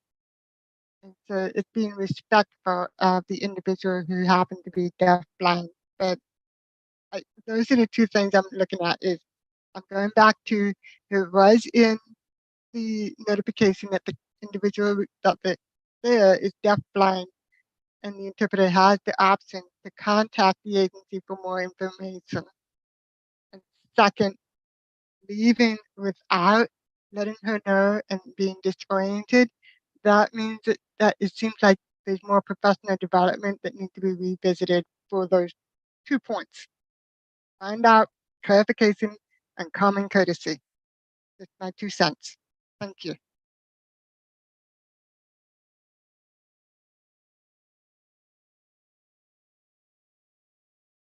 Right, thank you. Go right ahead, Commissioner Madsen. This is Scott here. So I think there's obviously been a lack of communication, big communication breakdown here between the original requester and the system.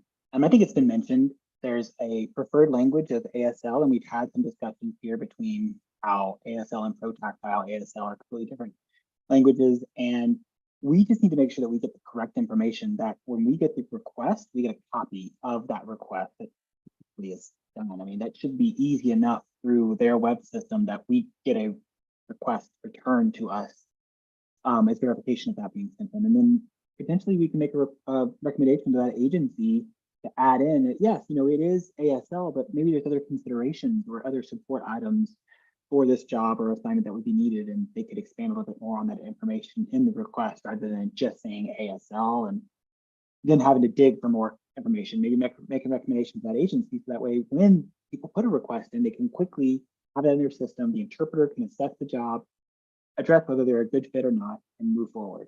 And so again, it goes back to that communication between the agency. I feel like the agency bears the responsibility. Their system is what caused the communication breakdown. Thank you. Thank you, Commissioner Madsen.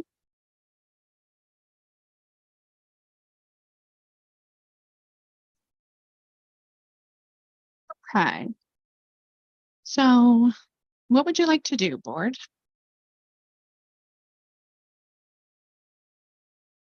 I see Commissioner Madsen. Go right ahead. This is Commissioner Madsen. I would like to follow Andy's request on making that motion to push it off to the next board meeting, and we have time to look into that. All right, I'm seeing a motion. Do we have a second? And this is Commissioner Cohen. I'm the one that made the original motion. I just want to make some clarification. So Madsen will be seconding it, honestly. I think we passed the vote. Are we ready for the vote? Okay. Yes. Thank you both. All right. So are we all in favor?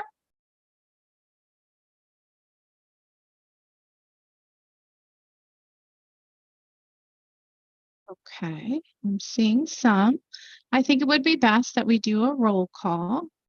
And everyone come on screen to do so. Kyla, could you do a roll call for us, please, to make sure we have the correct count? Of course.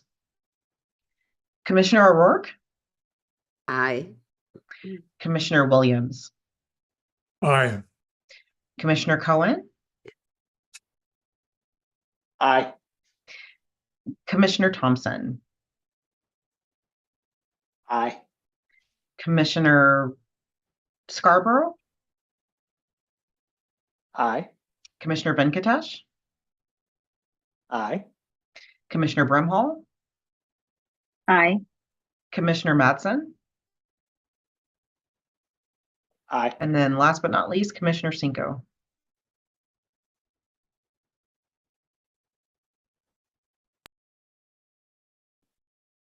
Aye. Hi. So let's see, we have the motion and all in favor, so that passes. Okay, let's see. Next one is Edson Jonathan for licensure. Carmen, if you wouldn't mind expanding upon this one. Thank you so much. Yes. The interpreter's name is Edson Jonathan. He is an unlicensed individual. The complainant is Sharon Legler. And the summary of the complaint is Ms. Legler went to a dental appointment. An interpreter, Edson Jonathan, was hired as the ASL interpreter for the appointment on October 18th of 2023. Edson Jonathan was on VRI for the appointment. Ms. Legler observed his background was not conducive to a professional interpreter setting. It was hard to see the interpreter on the screen due to the background. Upon further research, it was determined that Mr. Jonathan is not a certified or licensed interpreter. Ms. Sharon Legler enlisted the help of a friend who is licensed in Arizona, and the friend was able to help contact the agency owner of Interpretown that hired Eason Jonathan. The owner of Interpretown has been educated on the requirements of Arizona licensure. The investigator has made multiple attempts to contact Eason Jonathan to educate him on Arizona licensure law and this complaint. There have been no responses as of this date. Their information supporting the complaint is the email showing pictures and contact information for the complaint. And the author of that particular document was Petula Oster. In the analysis, it stated this document shows the email and text correspondence between Ms. Oster and the owner of Interpretown. And those email exchanges and the pictures that were captured are part of the packet that the board members have. Let me see what additional. There was some additional conversation regarding just documenting the fact that the interpreter was not in California, but the, let me see if I can summarize this for you. Oh, in some conversation, it appears that perhaps with Interpretown, it states, Eason passed our interview and he has been an ASL interpreter for 8+ years. Thank you very much for the diligent check. And your call was very helpful to keep me stay legal. I'm reading it verbatim. I really appreciate. As a founder of the company, we were more thinking who we can cut down the cost of ASL interpreting so that we can have deaf people easier to access ASL service. Obviously, we did not take it serious enough, especially on the legal side. I will definitely do my homework and figure out what to do next. In the same time, we requested Eason to stop working until my further notice. And again, this is communication from the owner of Interpretown to Ms. Oster. And from there, again, our investigator has documented that we have heard nothing back directly from Eason Nathan. And the recommendation, investigator final comments. It seems there's a complex situation regarding the unlicensed interpreter, Eason Jonathan, and the efforts to ensure compliance with Arizona licensure laws. Despite attempts to contact Jonathan through various channels and addresses, including social media platforms and international addresses, there hasn't been success. However, an email address has been found that seems to work, providing an avenue to communicate the concerns. Interpretown appears willing to comply with Arizona licensure laws, which is a positive step. However, there's ongoing work with ACDHH to ensure that all ASL interpreters used in the future are appropriately licensed. The involvement of My Wellness Dental, the dental office that hired Interpretown, is noted, as ACDHH has been in contact with them multiple times to encourage the use of interpreter agencies compliant with Arizona licensure laws.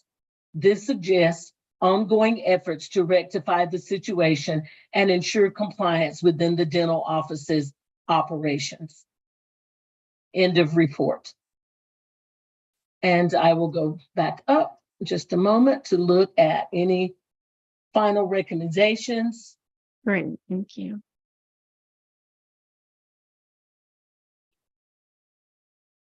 I am not seeing a complete summary of a final recommendation, but Elise, if you see something, please let me know. But typically, what has happened with ACDHH and within our typical parameters, we have followed up with a letter of concern when we can find an address for the person in violation of licensure law, and we send the information to educate that individual and inform them of the potential violations that are at hand if they continue to work as an interpreter without a license.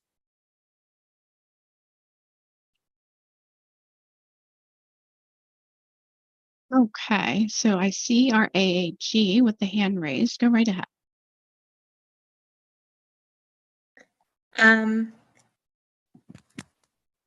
Thank you. So yes, Carmen is right about that. And that's what we discussed in some of our conversations.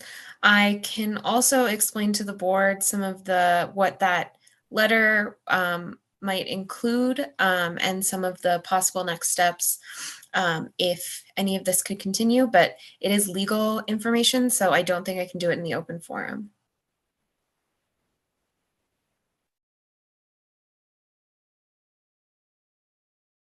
So.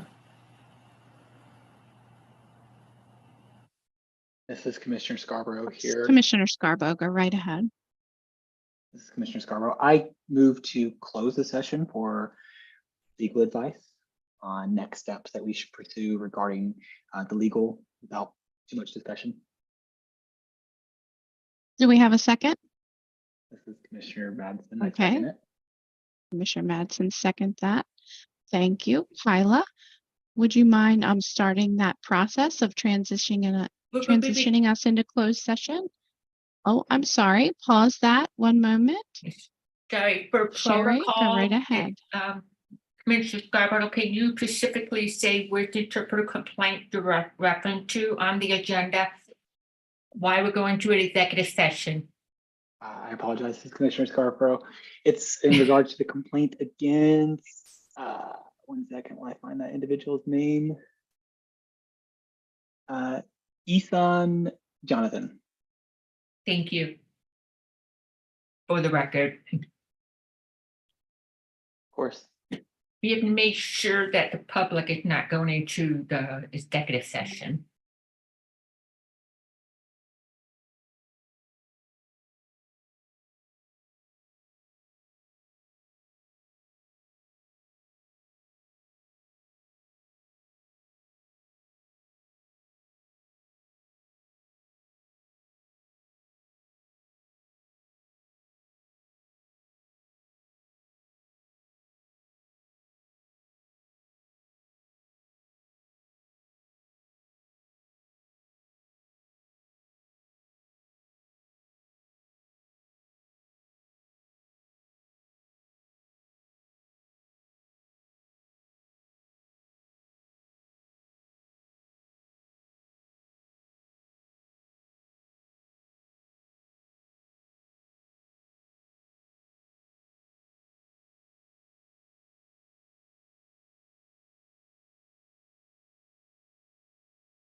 Okay.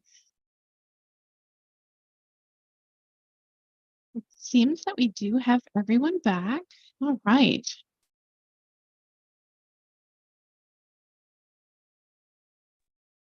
Yep, looks like we got everybody here. Okay, great.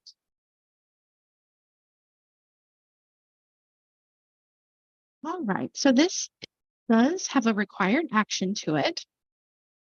So do we have a motion on the floor?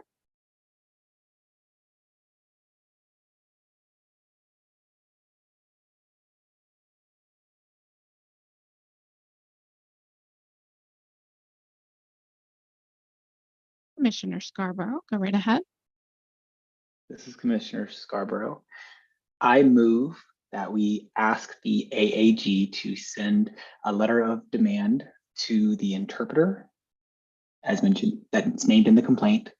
And we also request the AAG to send a letter to the agency who hired the interpreter in the complaint, provide them information about the complaint and the law as it pertains to it, and that they were participating in violating ethics. Thank you. All right. Do we have a second to this motion?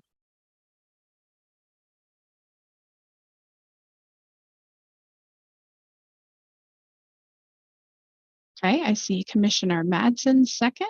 All right, and I see Fred as well. All right, all in favor?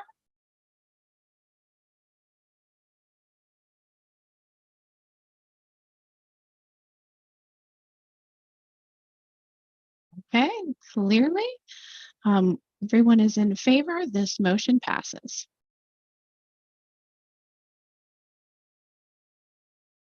All right, thank you all. And this is Sherry Collins. Do we do a count? Oh, a roll call? Sure. Kyla, would you mind doing a roll call just to be safe? Thank you so Sure. much. No problem. Commissioner O'Rourke, Aye. Commissioner Williams, Aye. Commissioner Cohen, Aye. Commissioner Thompson, Aye. Commissioner Scarborough, Aye. Commissioner Venkatesh, Aye. Commissioner Bremhall, Aye. Commissioner Madsen, and then Commissioner Gracinko.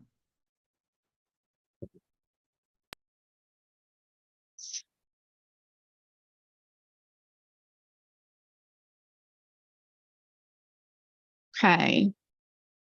Thank you, everyone. All right, so next on the agenda is Stephanie Fisher. So if you don't mind, Carmen, going into that complaint and sharing that with us. Yes, a summary of this complaint filed against Stephanie Ashcroft. The investigation shows that Ms. Ashcroft was licensed as an Arizona General Licensed Interpreter from 8/14/2007 through 8/19/2013. She lost her RID certification in 2013 due to non-compliance with RID CEU requirements. After a complaint was filed for working in settings that require a license, she obtained her provisional B license in 1/9/2014 and renewed as a provisional B until 1/9/2017. In November of 2017, she was granted a provisional C license and it expired November 16th of 2018. She has not held an Arizona interpreter license since 11/16/2018. On September 25th, 2023, Julianne Wasisco went to an interpreting assignment and found that Stephanie Ashcroft was there working as an interpreter. Julianne reached out to ACDHH to confirm whether or not Stephanie was an active license holder. Stephanie was not an active licensee at that time. A complaint was filed, and the investigator reached out to Ms. Ashcroft, who is not licensed, to ascertain the validity of the allegation of working as a professional sign language interpreter in settings that require an ASL interpreter license. Based on the allegations and the replies to the investigator questions, it appears Ms. Ashcroft worked as an ASL interpreter in a setting that required a license. And within your packet, you had emails that were exchanged to confirm that Ms. Ashcroft does not have a license. Within the complaint, let me see who is responding to these questions. In the complaint that was filed by Ms. Wasisco, she states in the complaint, assigned a job to myself and Darlene Mejicolas, which we confirmed. On the day of the assignment, Darlene had an emergency, so AFLA, the agency, sent another interpreter, Stephanie Fish Ashcroft. I asked who she was here for because I was expecting someone else. She responded with, "You know me. I know these people." I responded with, "Yes, I know who you are, but not as my team." She told the deaf couple to just tell me to leave. I asked her if she was dismissing me. She answered with, "That's up to you." Then she went in the doctor's office with the couple and just took over. I had worked with her in the past and had problems. I knew at that time, a few years prior, that she was not licensed. After about 10 minutes, my team finally showed up and we went to the doctor's office and told her 2 interpreters were present and we would take over. During the conversation, Stephanie mentioned working for several agencies and that she had been working with AFLS for some time. I checked ACDHH to find that she was not licensed, and I also checked RID website and she's not certified. And then Ms. Wasisco provided additional information to support the complaint that she was filing. Information that supports the complaint. There was a statement from Ms. Stephanie Ashcroft, and it is in her response to the investigator's questions. And within your packet, you see that you see the official letter that was sent notifying Ms. Ashcroft of the investigation. And then there is a document that confirms her responses. And she replies, "Dear Ms. Vaughn, this letter is in response to your letter dated March 7th, 2024, in reference to a complaint filed by Julianne Wasisco. To question number 1, she responds, yes, I believe that question is knowledge of Arizona licensure laws. She then responds that she had a general license with the commission from 2007 to 2013. And in 2013, she passed the NIC knowledge and held a provisional C until 2018. She also notes that she previously held a IQAS, which was state testing in 1986, RID-CI in 2003, RID-CT certification in 2006, and that a revocation took place in 2013 due to non-compliance with CEU requirements. She states that she appealed that certification revocation from RID and it was denied. The 5th question, she says, no, I did not encounter Ms. Wasisco on December 22nd, 2023. However, I believe this is in reference to September 25th of 2023.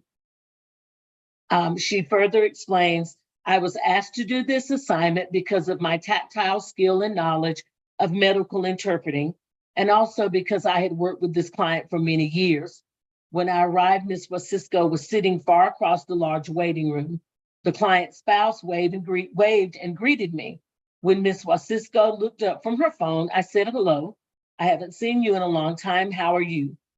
She then asked me why I was there, as she was expecting a different hearing team. I told her I didn't know about another hearing interpreter. Ms. Wasisco then returned to her phone with a face that could have been construed as angry or confused, but that is subjective. I went to let the client know I was there. I have always used two-handed tactile with this client, so my back was to Ms. Wasisco since she was sitting far from the client.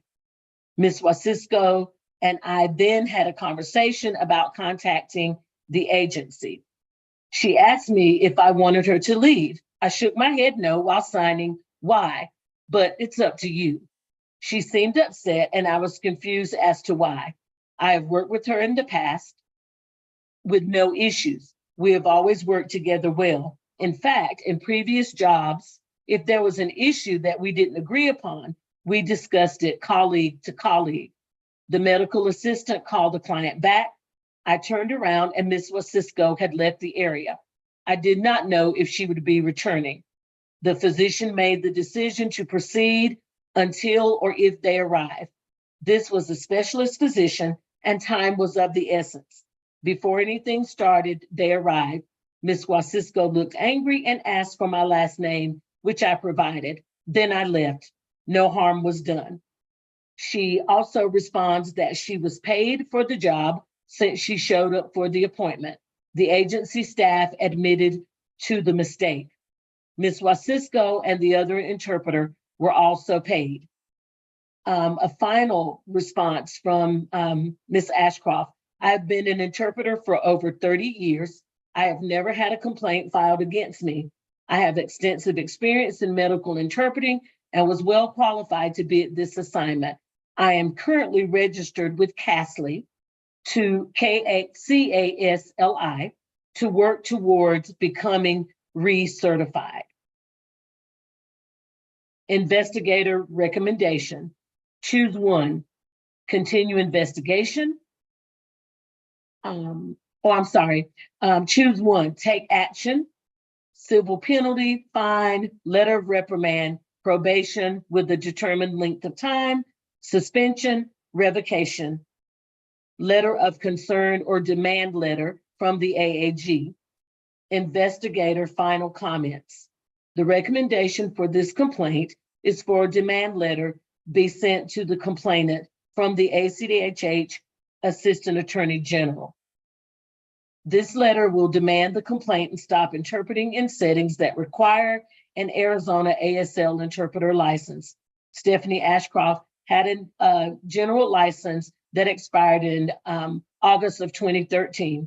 She continued to work in settings that required an active Arizona ASL interpreter license after the expiration of her license for 45 days. As a result, a complaint was filed against her in November of 2013 because she continued working without a license. Stephanie's statements back in 2013 and in 2023 are almost identical, 10 years apart, that have the same accusations from working and licensed interpreters, and Stephanie's answers are nearly identical. Please see the complaint history. And that is the end of the report.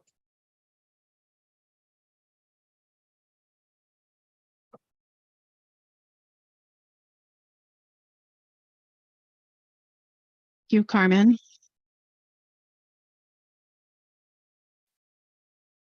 Commissioner Scarborough, go ahead.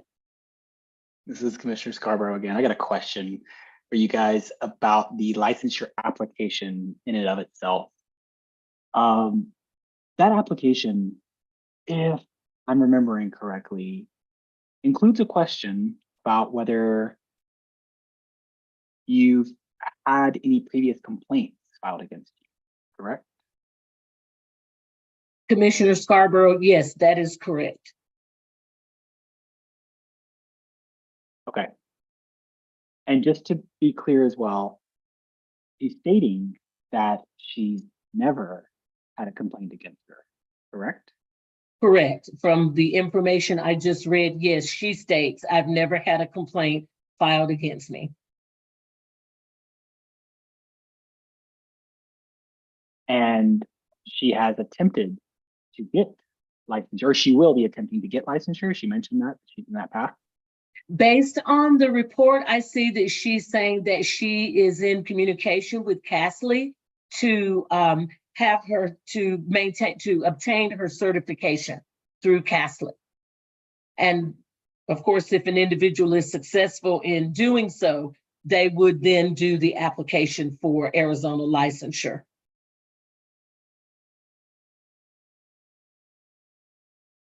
Okay, and then what typically happens when an individual does go into detail and say that, you know, they've had a previous complaint against them? What happens in those situations? In past situations, if a person indicates that they have had a complaint, part of the application is for them to explain what the grievance was and what the outcome was with that particular grievance. So if it was on a national level, they shared the information, the type of complaint it was, and what action that body took against their particular certification.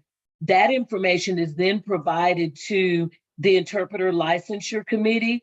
And in my experience, oftentimes if the licensure committee, if it's on the line, if they're not certain how to respond to that, they will bring it to the full board for the board to review that particular application and make a decision. Okay, thank you. I do have another question, but I want to hold it for the AAG.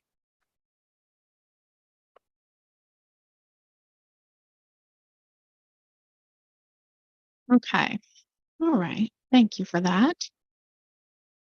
Right. Commissioner Scarborough had mentioned there was another question, but she would like to hold that for the AG. So would you like to make a motion to go into executive session?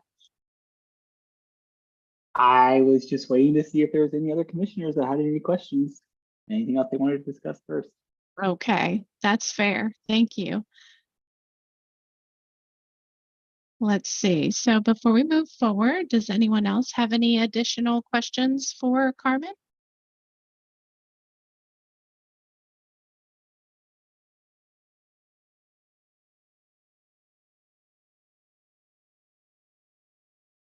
Right, hearing and seeing none. Okay, yes, Commissioner Scarborough. This is Go right Commissioner ahead. Scarborough. That something just came up. As part of this investigation, did ACDHH reach out to the agency that sent the individual in question? And if she was, whether she was used, you know, consistently during this time frame?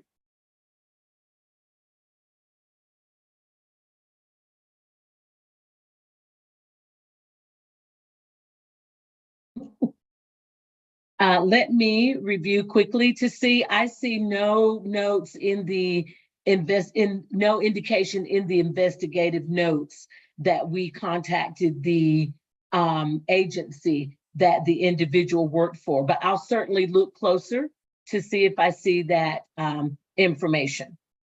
Okay, I'm looking at these notes and it does not show that, but in my recollection of previous discussions, there was no success in reaching that particular agency. With internal discussions, no success in reaching the agency shows in the initial one, it says AFLA, and I am not familiar with that particular agency. There's two comments, I believe. At one point, it does say AFLA, and you're right. I was a little caught off guard, you know, thinking who could that be? But then there's a second time where an acronym is brought out, and they say AFL, no, AFLF. Yes. Mhm. And that looks similar to a local agency. And I'm Yes, wondering and if- I do not see any indication in the notes that I have access to that shows there was any successful contact with either this AFLA or AFL. Mhm. Right. Has anyone asked the individual who filed the complaint for clarification? Because there's two different acronyms being used. Not that I can see indicated in the notes that I have access to, Commissioner Scarborough. Okay.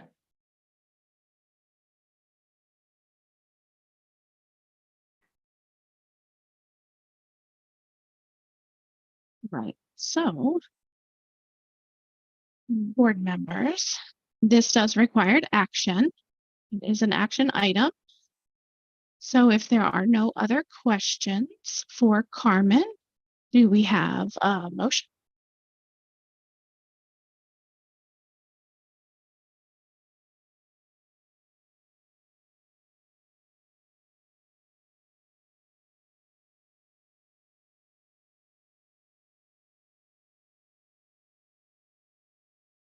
This is Commissioner Scarborough, and I move that we move to a closed session for discussion with our AAG about the complaint on Stephanie what's her name?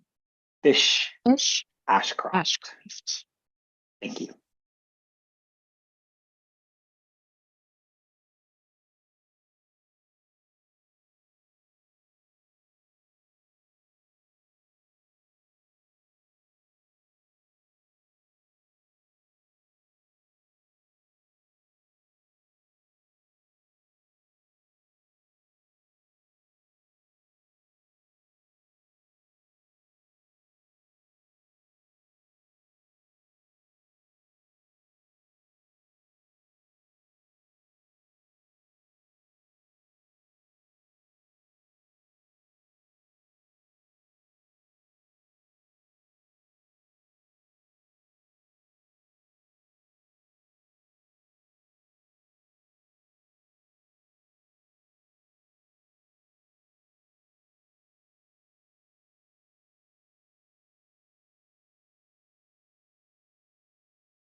Okay, I want to make sure that we have everyone back.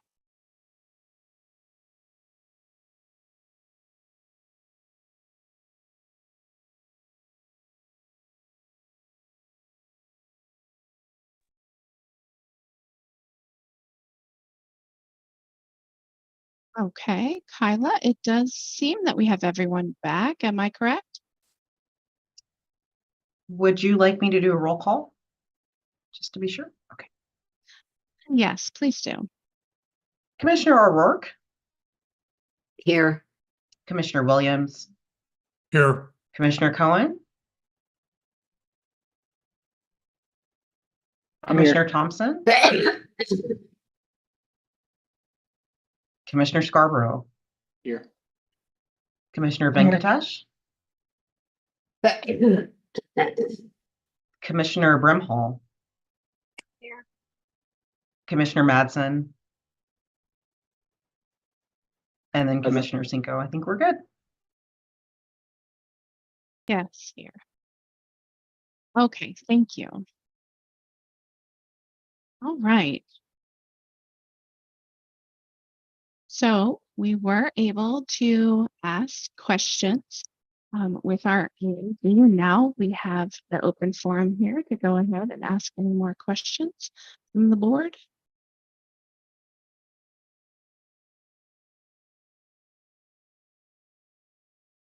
Yes, Commissioner Scarborough, go right Thank ahead. you. I'm rushing right ahead.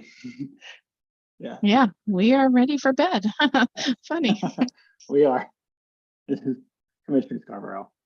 I move that we request the AAG to submit to the quote unquote interpreter to stop interpreting without proper licensure. Rather, a letter of demand be submitted. And I also move that we request the AAG to send another letter to the agency, understanding that ACDHH first has to do an investigation into that matter to figure out who the agency was that actually sent that individual.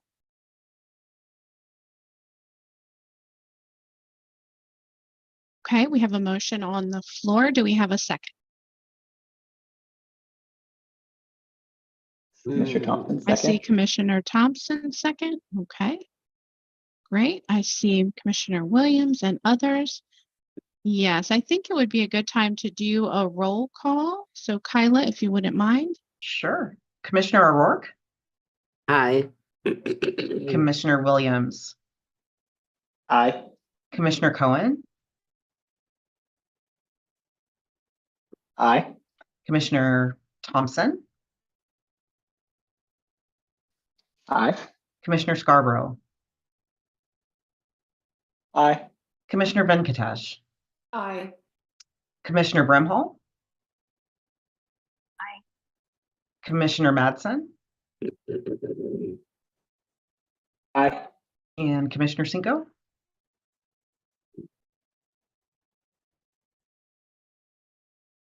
All right. Thank you. That motion does pass.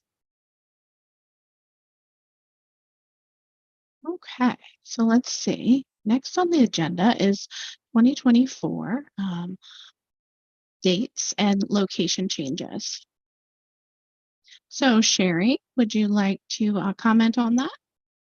Yeah, we had agreed to discuss future every meeting, but we really need to get November locked in, because even though we're meeting in August, and I'm hoping that the board is okay that we continue to meet virtually because of the budget cuts.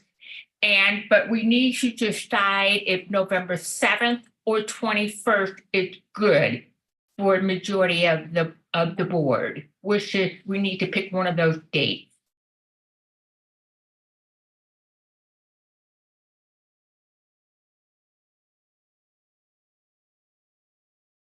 So I would like him to make a comment. This is just my opinion. November 7th, I think, would be best because the 23rd is quite close to Thanksgiving holiday. And I imagine people, would be away likely on holiday, on vacation with their family and the like. I thought the same thing, but those two dates seems to be the best. So, but we need to kind of I want a motion from the board so we can go on record that this is the date that majority of the board can attend. So that will be an action item. Okay, I would like to make a motion that we would pick November 7th as the board meeting and have the meeting on that date.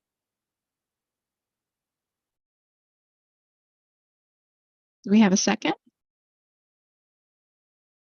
Commissioner Cohen seconding. You see, Commissioner Cohan has seconded that motion. I see Commissioner Scarborough. Do you have a comment? Well, now we're not able to have the discussion really. I just wanted to throw out November 21st is the week before the break. So there wouldn't be a conflict with, because typically that week would fall on the same week as break, but actually looking at the calendar, it's that fourth week in November, and the 21st is better for me. So I was just throwing that out there. I have a conflict on the 7th. But hey. No, that's fine. I do appreciate you sharing that. And thanks for letting us know. So let's see. Again, I'm not great at math. So, all right. So we do have a motion and we do have a second. I think maybe we should do a roll call just to see Sure. if. You don't have to do a roll call, but what you can do, be very informal right now. You can ask the commissioner to show of hand, which you prefer November 7th, which you prefer November 21st, kind of see, and then, yeah. Yeah, that works. That works. Okay. So, Kyla, if you wouldn't mind counting for us, we're going to start with November 7th. If you could turn your video on for November 7th.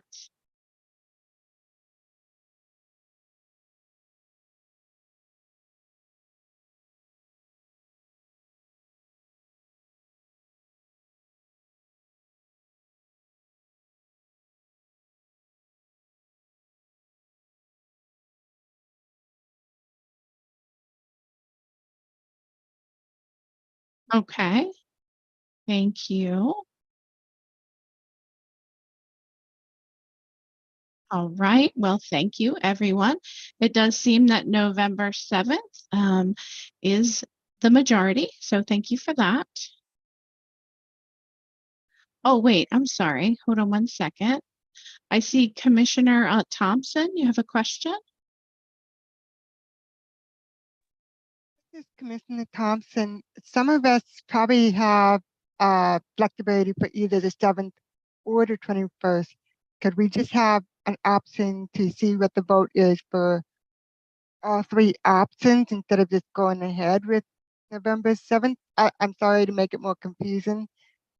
Just trying to see what all the options are and which has the most votes out of the two options, but I would add a third option saying that either one is fine. Just an idea I'm tossing out there. Thanks.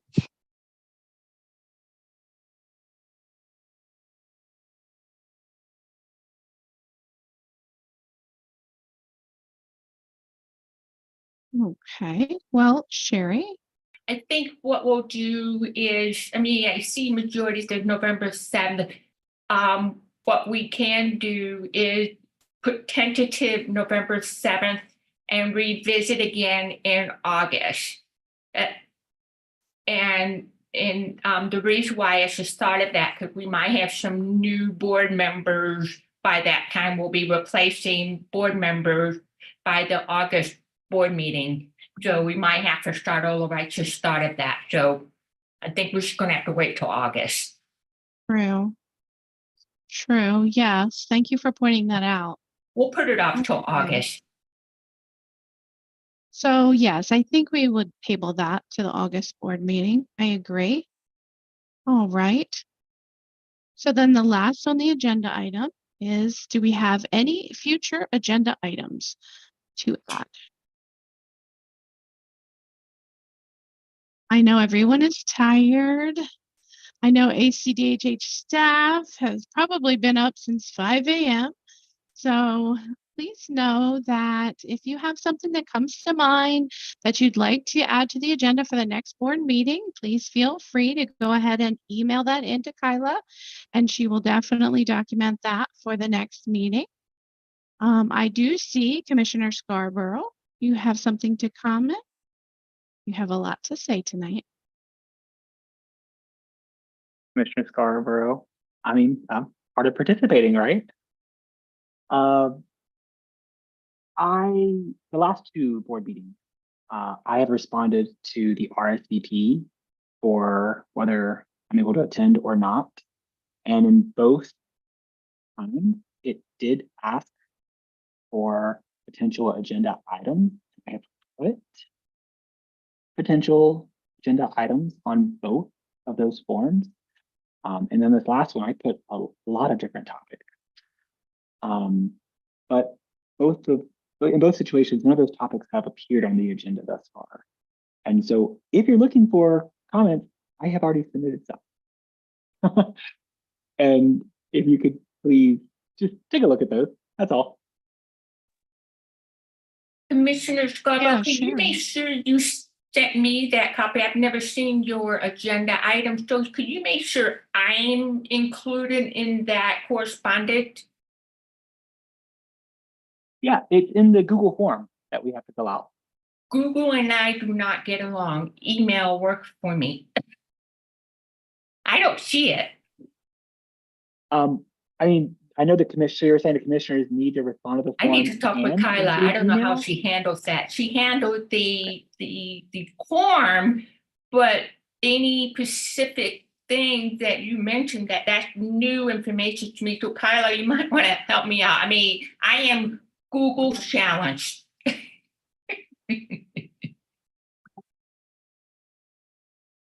Yeah, sure, Sherry. I'm definitely going to take find a the Google information, Kyla. workshop as well, maybe. Yeah, the state provides those Google workshops. I suggest those being taken, maybe. All right, all in fun. Jokes aside, again, I do want to thank everyone for your time this evening.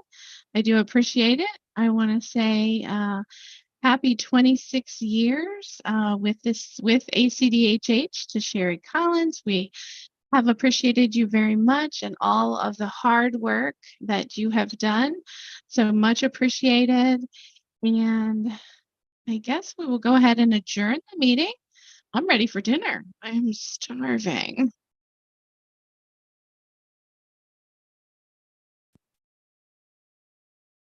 Oh, don't leave me hungry, y'all. You don't want to see me hangry. Do we have a motion? Oh God, no. Come on, I'm Motion to close. teasing. But yeah, I will motion to go ahead and adjourn the meeting. Do we have a second, You're please? scared, go for it. Someone. This is All Andrew. right, I'm seconding. Commissioner Cohen. Great. Fun tonight. All right. Take care. Have a good night, everyone. Thank you all. Have a We'll good see you in summer. See you in August. August.